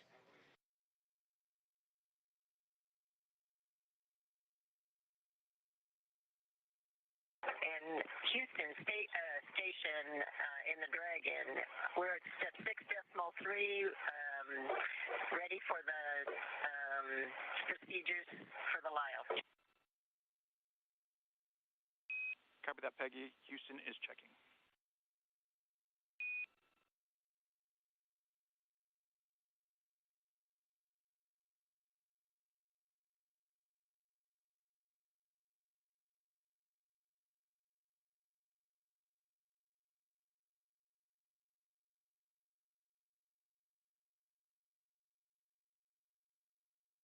Dragon Houston, on the big loop, you have a go for step 6.3 and procedure 2.102.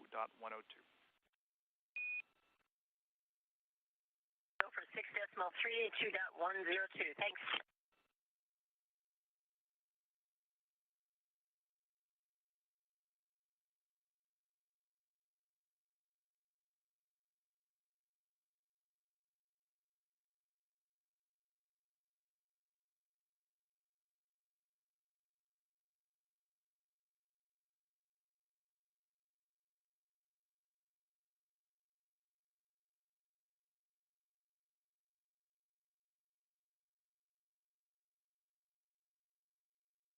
Again, we are preparing for the AX2 crew to float through the Dragon hatch and join the space station crew.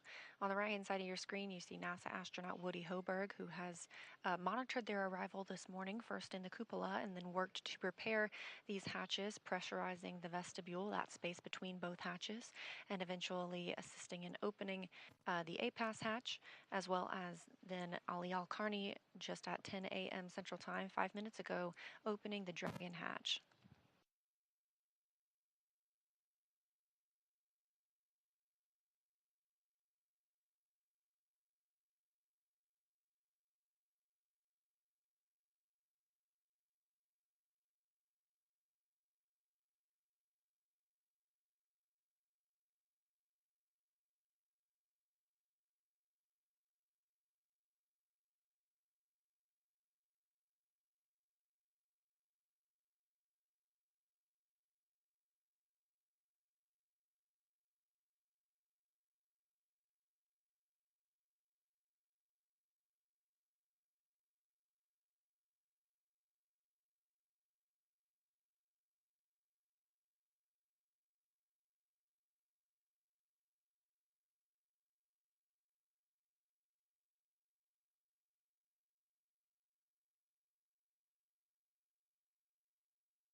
Again, this is live coverage of the arrival of the AX2 crew to the International Space Station. We are just standing by for those crew members to make their way out of Dragon and into the space station moments from now.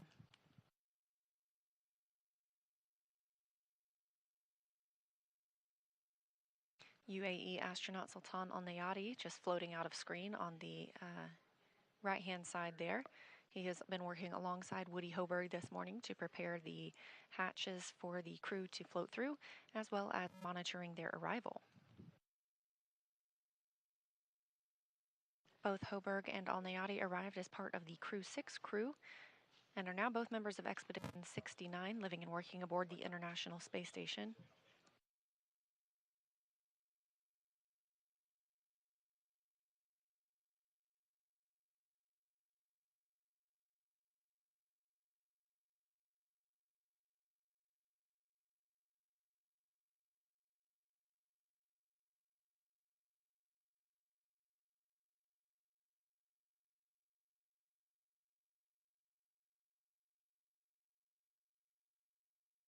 Teams are also preparing the intermodule ventilation. That was the tube that we saw earlier that Woody Hoberg was working with. They will route that from the station side into the Dragon side to help equalize the atmospheres between both Dragon and station.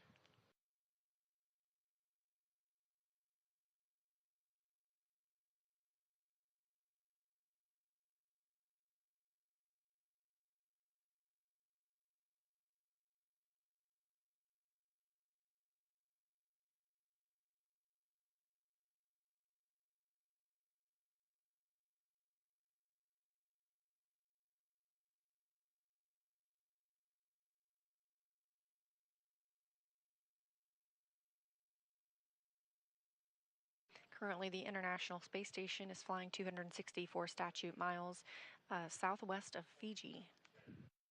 They are in an orbital nighttime, and here we have a great view of 4 of our crew members on the International Space Station. On the far left, that's NASA astronaut Steve Bowen. Down in the bottom left, NASA astronaut Frank Rubio. Houston on 2, Lyo cartridge is sealed per the decal at 15:08. Space copies. NASA's Woody Hoberg was on the right of your screen, and in the center, Sultan Al-Nayati. Again, preparations to egress Dragon continue. You can hear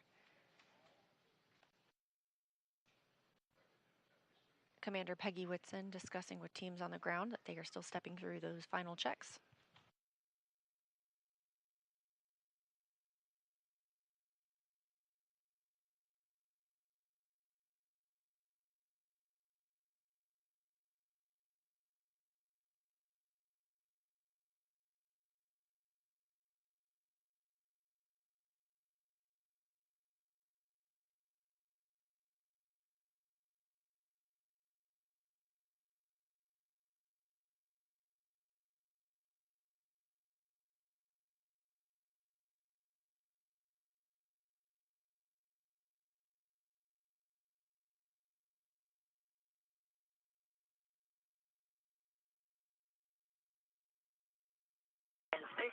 Dragon, for procedure. Do you want us to continue on step 7?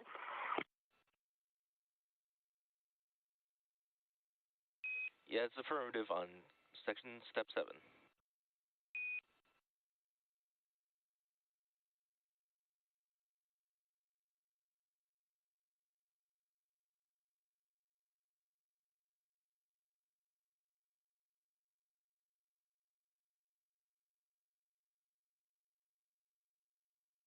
Again, hatches between both Dragon and the International Space Station are open. Teams in Dragon, or the astronauts in Dragon, just continuing their final checkouts before moving into the space station side, where they will conduct their welcome ceremony. Dragon on 2, all the valves are closed, including the PPRV ISO. SpaceX copies. Thanks.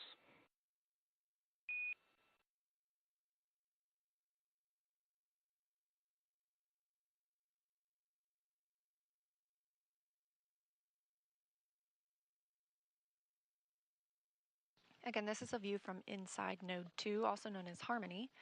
The AX2 crew today docked to the Zenith, or space-facing port. There is another Dragon spacecraft docked to the forward-facing port. Houston and SpaceX, Dragon configuration is complete at step 8.9 of 2102. Houston copies. SpaceX copies.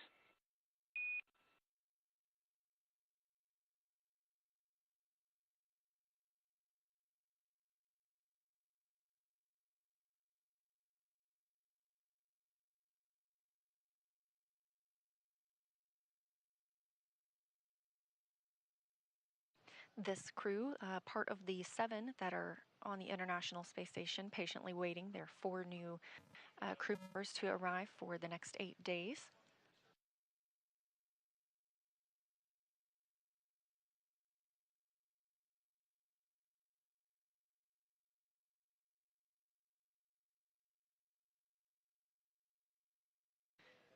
Not pictured in this frame, there are also 3 Roscosmos cosmonauts on board, including Sergei Prokopyev, Dmitry Petelin, and Andrei Fedyaev. So with the addition of these 4 crew members about to float on the space station, we will have an 11 total astronauts on station.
And we have our first views of the Axiom crew members floating aboard. First is Commander Peggy Whitson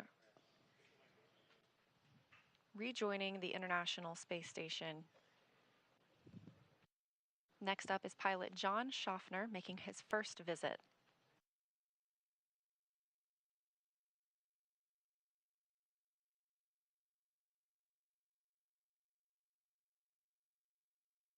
Also on his first trip to space, you can see Ali Al-Karni representing the Saudi Space Commission. All smiles as he floats through the Dragon hatch.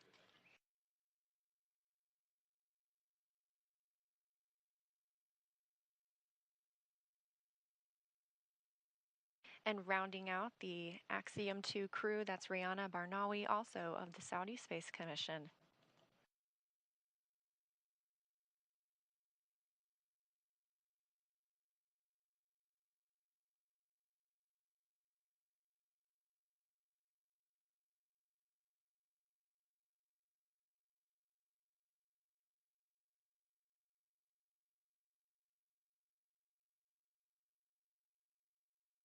The crew of the space station is now 11 crew members.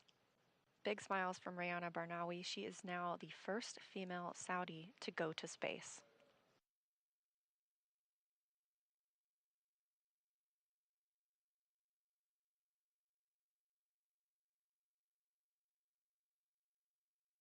With Commander Peggy Whitson at the helm, these astronauts are in good hands. Peggy has 665 days already lived in space. She's just adding to that total on this mission.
John Schaffner, his first trip to space.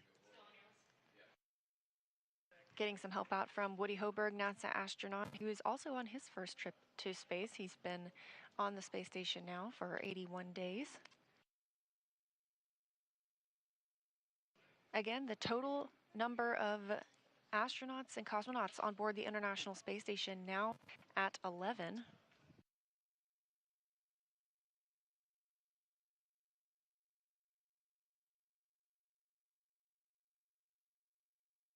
Three of the astronauts on the space station represent NASA, 3 represent Roscosmos, 2 represent the Kingdom of Saudi Arabia, 1 represents the United Arab Emirates.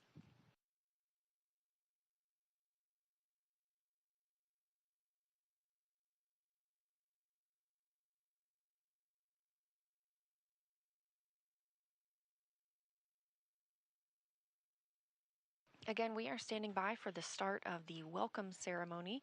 The crew will take some time to do some scene and voice checks and make sure that their microphones are set up properly, as well as that we have them all in frame before going into their welcome remarks. And of course, afterward, we will wrap our coverage before they step into their work and life aboard the International Space Station for the next 8 days. Station Houston on 2 for Frank and PAO.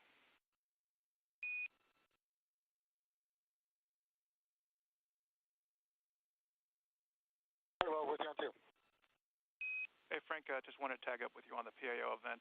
We're thinking about doing a scene and voice in about 7 minutes from now. Will that work for you? That'll That'll be perfect.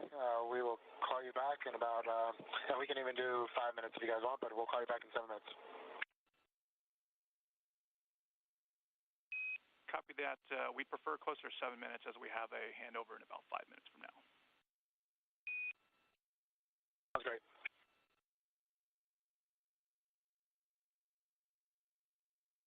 As you heard the Capcom relay to NASA astronaut Frank Rubio, we are expecting a handover.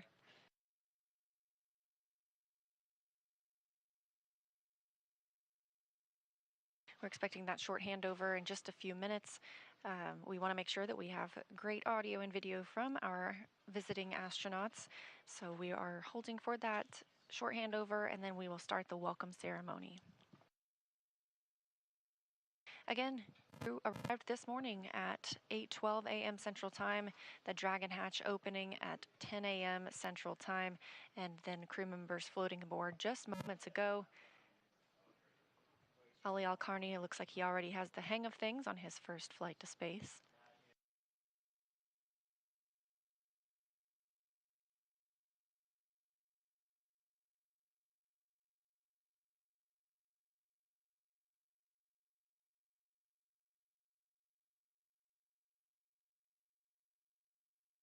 The Axiom crew has trained for months in preparation for this mission.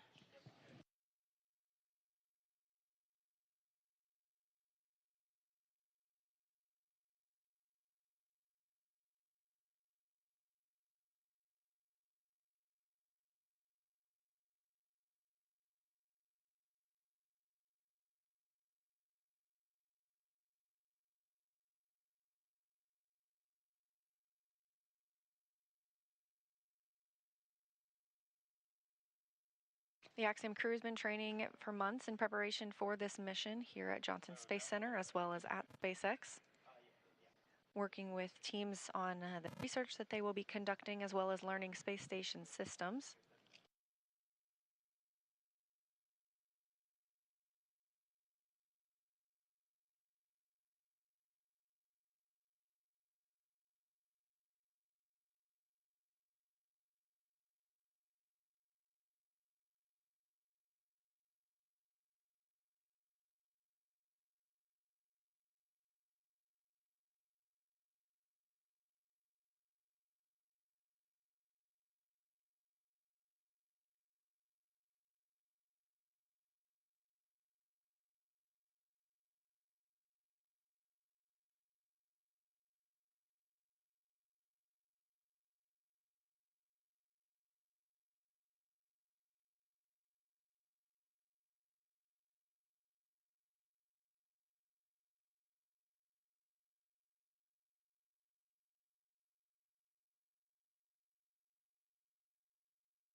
Three countries represented here. We've got Tan Al Nayati of UAE, 2 Roscosmos cosmonauts, as well as our 2 new astronauts representing the Saudi Space Commission on their 8-day stay on the International Space Station.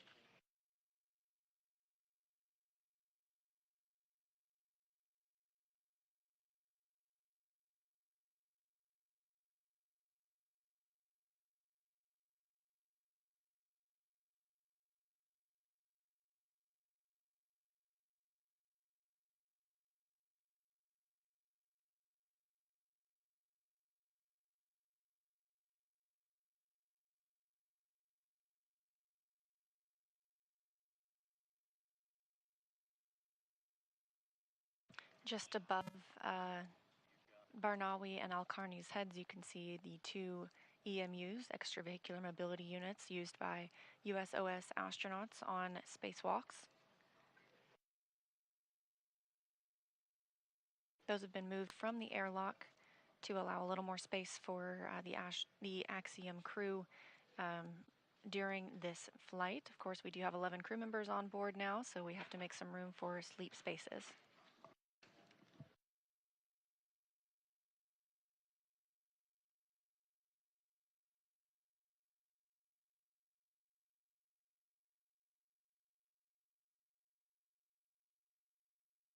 And again, we are standing by anticipating a satellite handover here momentarily. Once we've regained communications, we'll go through some voice checks with the astronauts. And there it is, as expected, that handover from our satellites. We'll do those scene and voice checks when we come back to make sure that we have a picture-perfect view of the crew members before they give us some welcome remarks.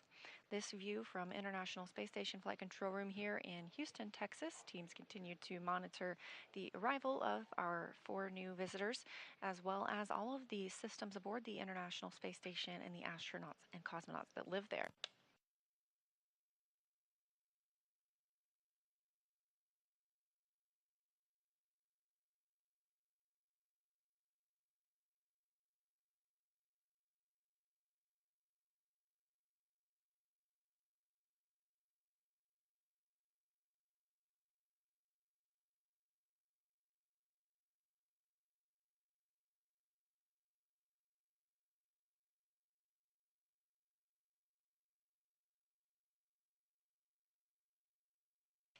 Just over 2 hours now since the AX-2 crew arrived to the Zenith or space-facing port on the Harmony module, also known as Node 2, that docking coming at 8:12 a.m. Central Time.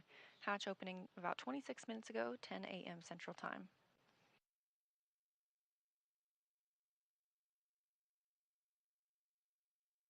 So we should regain that video and audio communication with the space station momentarily.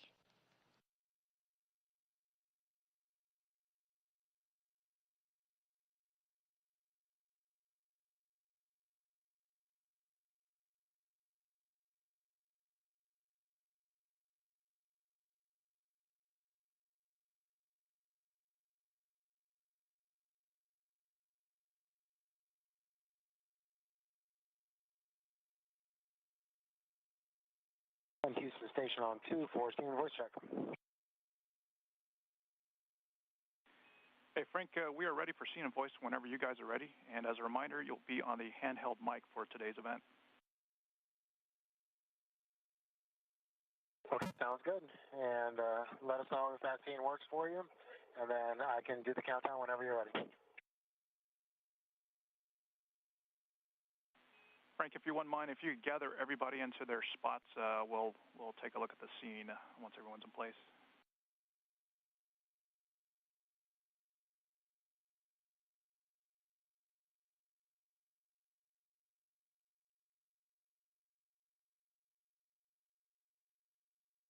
Crew members begin to move into their locations for the welcome ceremony. Obviously, we have regained communications through the tracking data and relay satellite systems.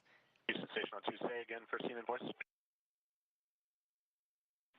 Hey, Woody, we just want to get everyone into position before we do our scene check.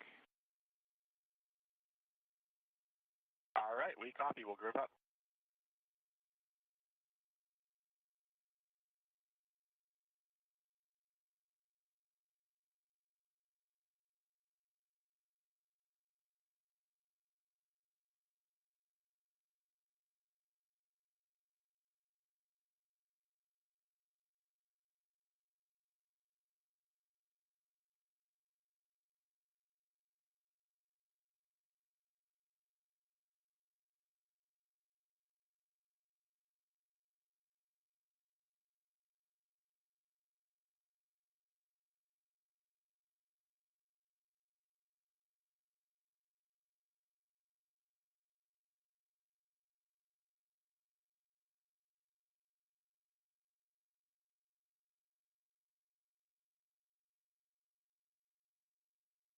Like I said earlier, looking at a pretty full house here aboard the International Space Station. We have the crew that will fly on Soyuz MS-23 to return home later this year, as well as the crew that arrived on Crew 6, and now the AX-2 crew.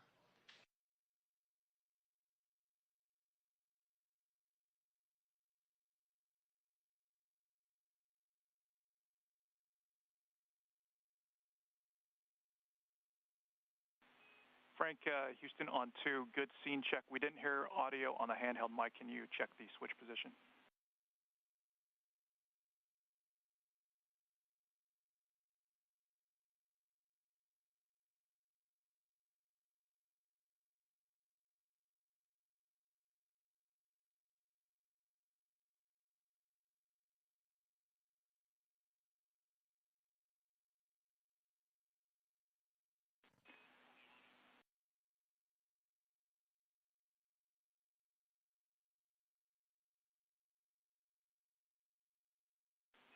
Frank, we're checking the config on the ground. Stand by.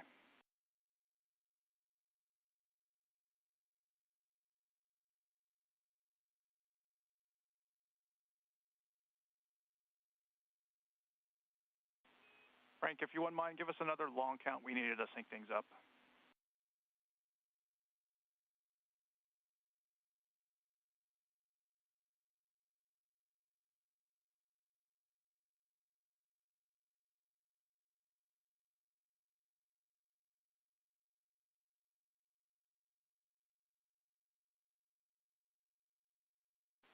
Thanks, Frank. We're good on scene and voice.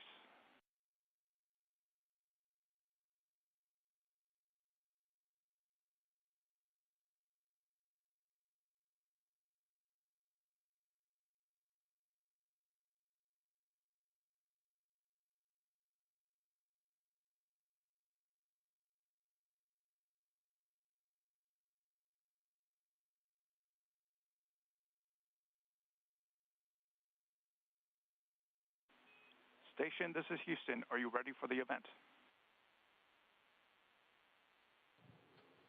Houston, this is Station. We are ready for the event. Please begin the welcome ceremony.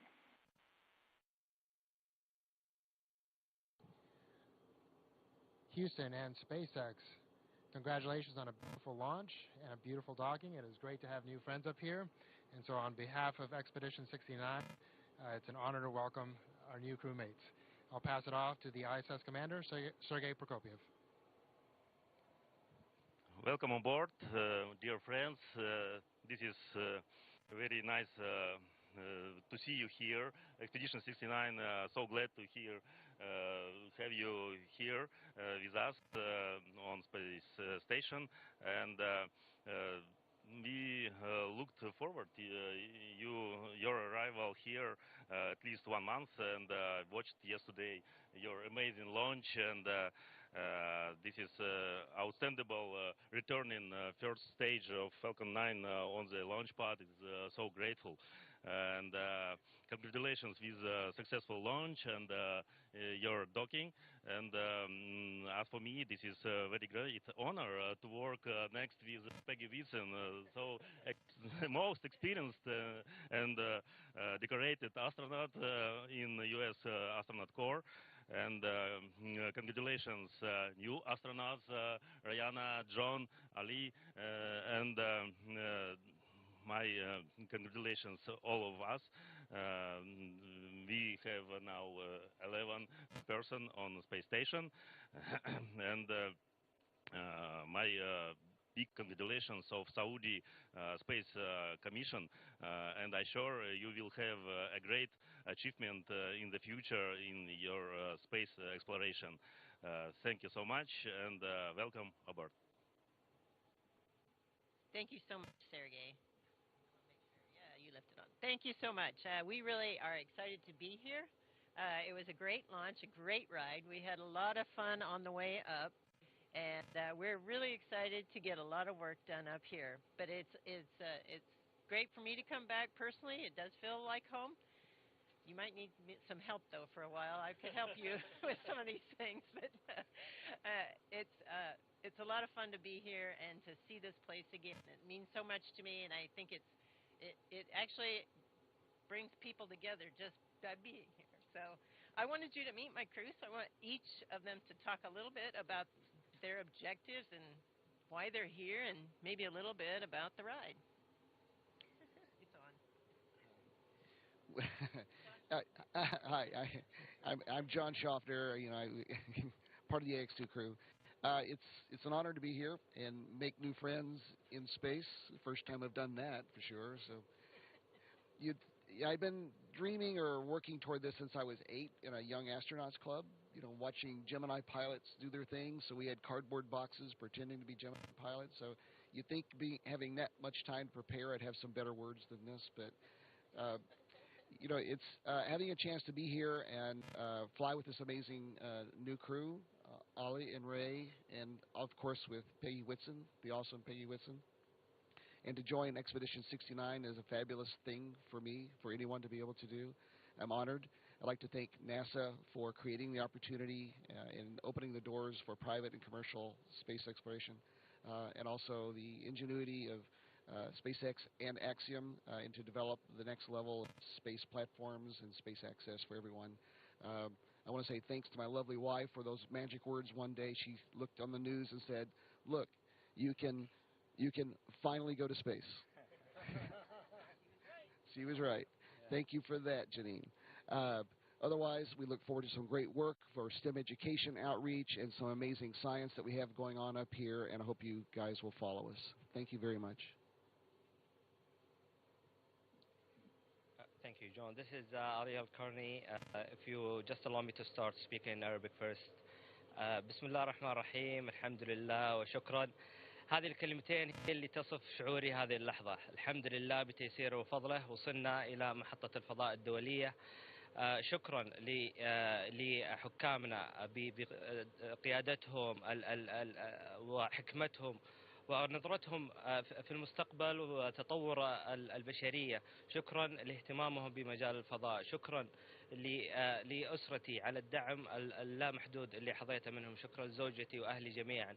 شكرا لهيئة السعودية للفضاء بتحقيق هذا الحلم للناس، وقريبا إن شاء الله سينضمون لنا الكثير بإذن الله. شكرا لناسا، شكرا أكسيوم وسبيس إكس على هذه الفرصة. كانت تجربة الإقلاع تجربة تاريخية، تجربة سوف تخلد في ذاكرتي إلى الأبد وذاكرة اللي معي. صراحة كان طاقم رحلة مميز جدا، وإحنا هنا الآن من أجل القيام بالتجارب العلمية اللي فيها نفع إن شاء الله البشرية، ونعود بنتائج جميلة إن شاء الله. Thank you everybody for the great welcome. It is such an honor and a privilege to be here and meet all of you, as John said, making space friends. So I'm really excited to work alongside with you, all of you, and eager to just share your expertise with me and learn from you. Thank you. Thank you to our King and his Crown Prince for their support and trust in us. Thank you to the Saudi people, because this mission is not just for me and Rihanna. This mission is all Saudi people with ambition and dreams, and also you can dream big, because in our country, with the support we have, you will be able to reach it. Thank you, everybody.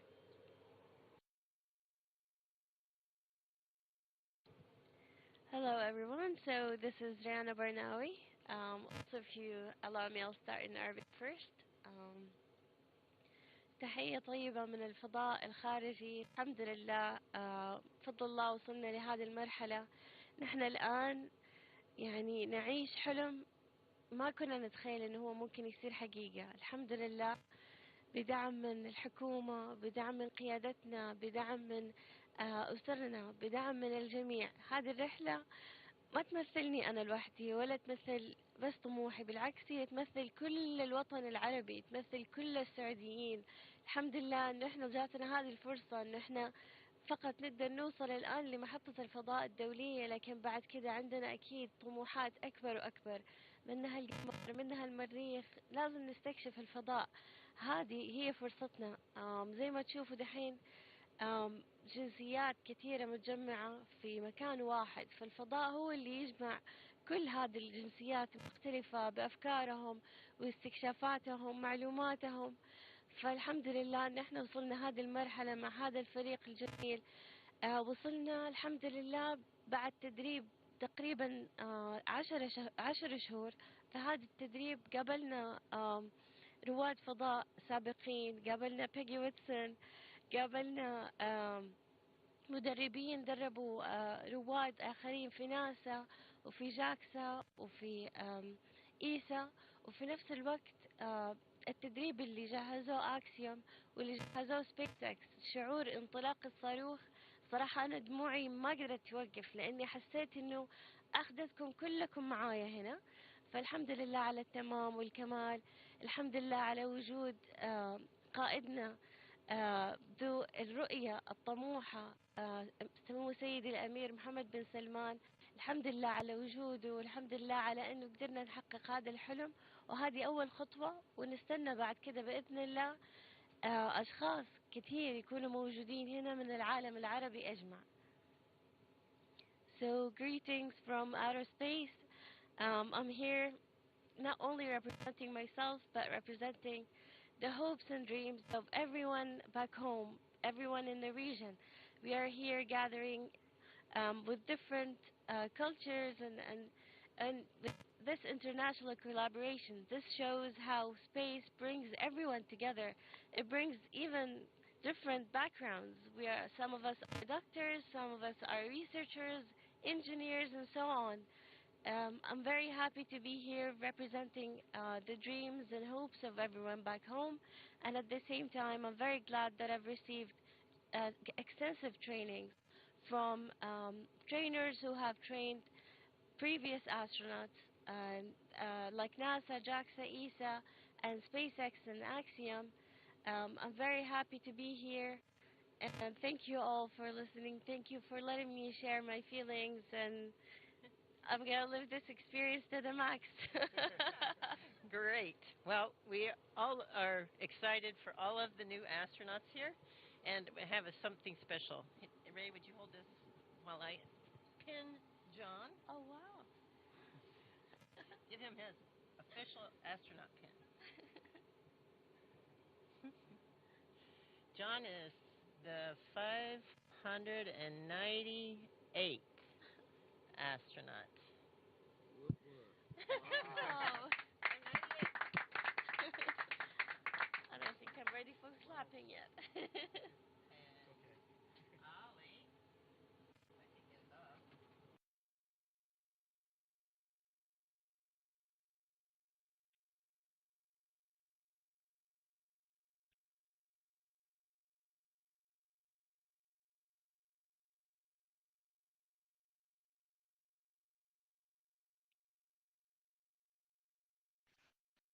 Mic is off.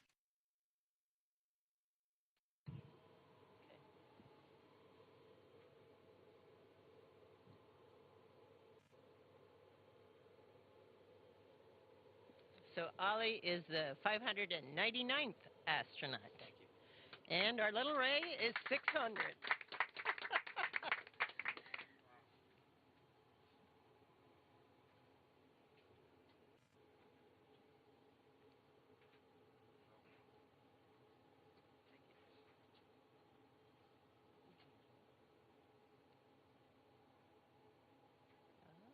I'm going to stick myself more than anything. Okay, here we go. All right. So thanks to inviting all of us up here and welcoming 3 new astronauts.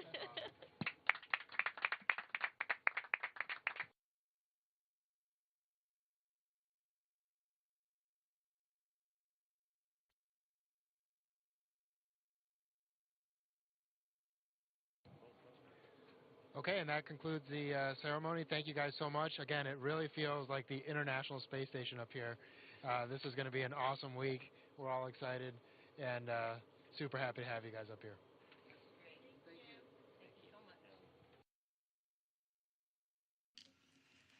Station, this is Houston ACR. Thank you. That concludes our event. Thank you to all participants. Station, we are now resuming operational audio communications.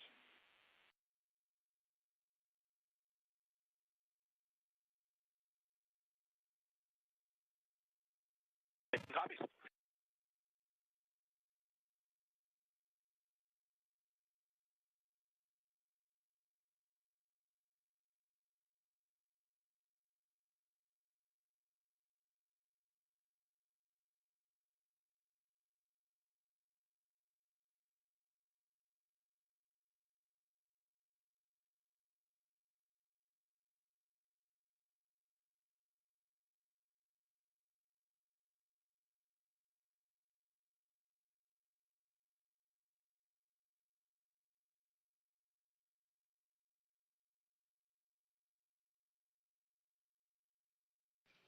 And with completion of the welcome ceremony, another big welcome to the Axiom 2 crew, our second private astronaut mission crew to arrive at the International Space Station. We now have 11 people living and working on the International Space Station. Again, we're looking for those AX2 crew members to live and work on the orbiting lab for the next 8 days. We saw docking this morning at 8:12 a.m. Central Time, 9:12 a.m. Eastern, and hatch opening from Dragon to the International Space Station at 10 Central, 11 Eastern. All of this following launch yesterday at 5:37 p.m. Eastern from Florida. It was a smooth ride uphill, approximately 16 hours ahead of that docking today. And again, now we are expecting these crew members to live and work on the space station for about 8 days before beginning their journey home to Earth. So for future updates on NASA missions, as well as what you can expect from the AX2 crew on their return coverage, you can keep an eye on nasa.gov. But with that, that'll wrap us up here in Mission Control Houston, and I'm going to send it back to my friends at SpaceX. Thank you so much, Leah. Excellent coverage from Johnson Space Center, really following along with all the integrated operations that ultimately led us to what a touching welcoming ceremony. Now with that, we are going to wrap up our live joint coverage of Peggy, John, Ali, and Rayana's arrival to the International Space Station. It's been an honor to support the AX2 mission thus far. We wish the Axiom crew a successful time on station, and we look forward to joining you when it's time to bring them back home. Absolutely. And Kate, I just want to say, from launch to docking, it has been an absolute pleasure sharing this desk with you. So thank you, spasiba, and shukran. Over the course of our crew's time on station, we will be providing daily mission updates from Axiom Mission Control to highlight the range of science research and STEAM education events the crew will be conducting over the course of their 8 days on station. Be sure to visit axiomspace.com and follow the Axiom social media channels for real-time updates.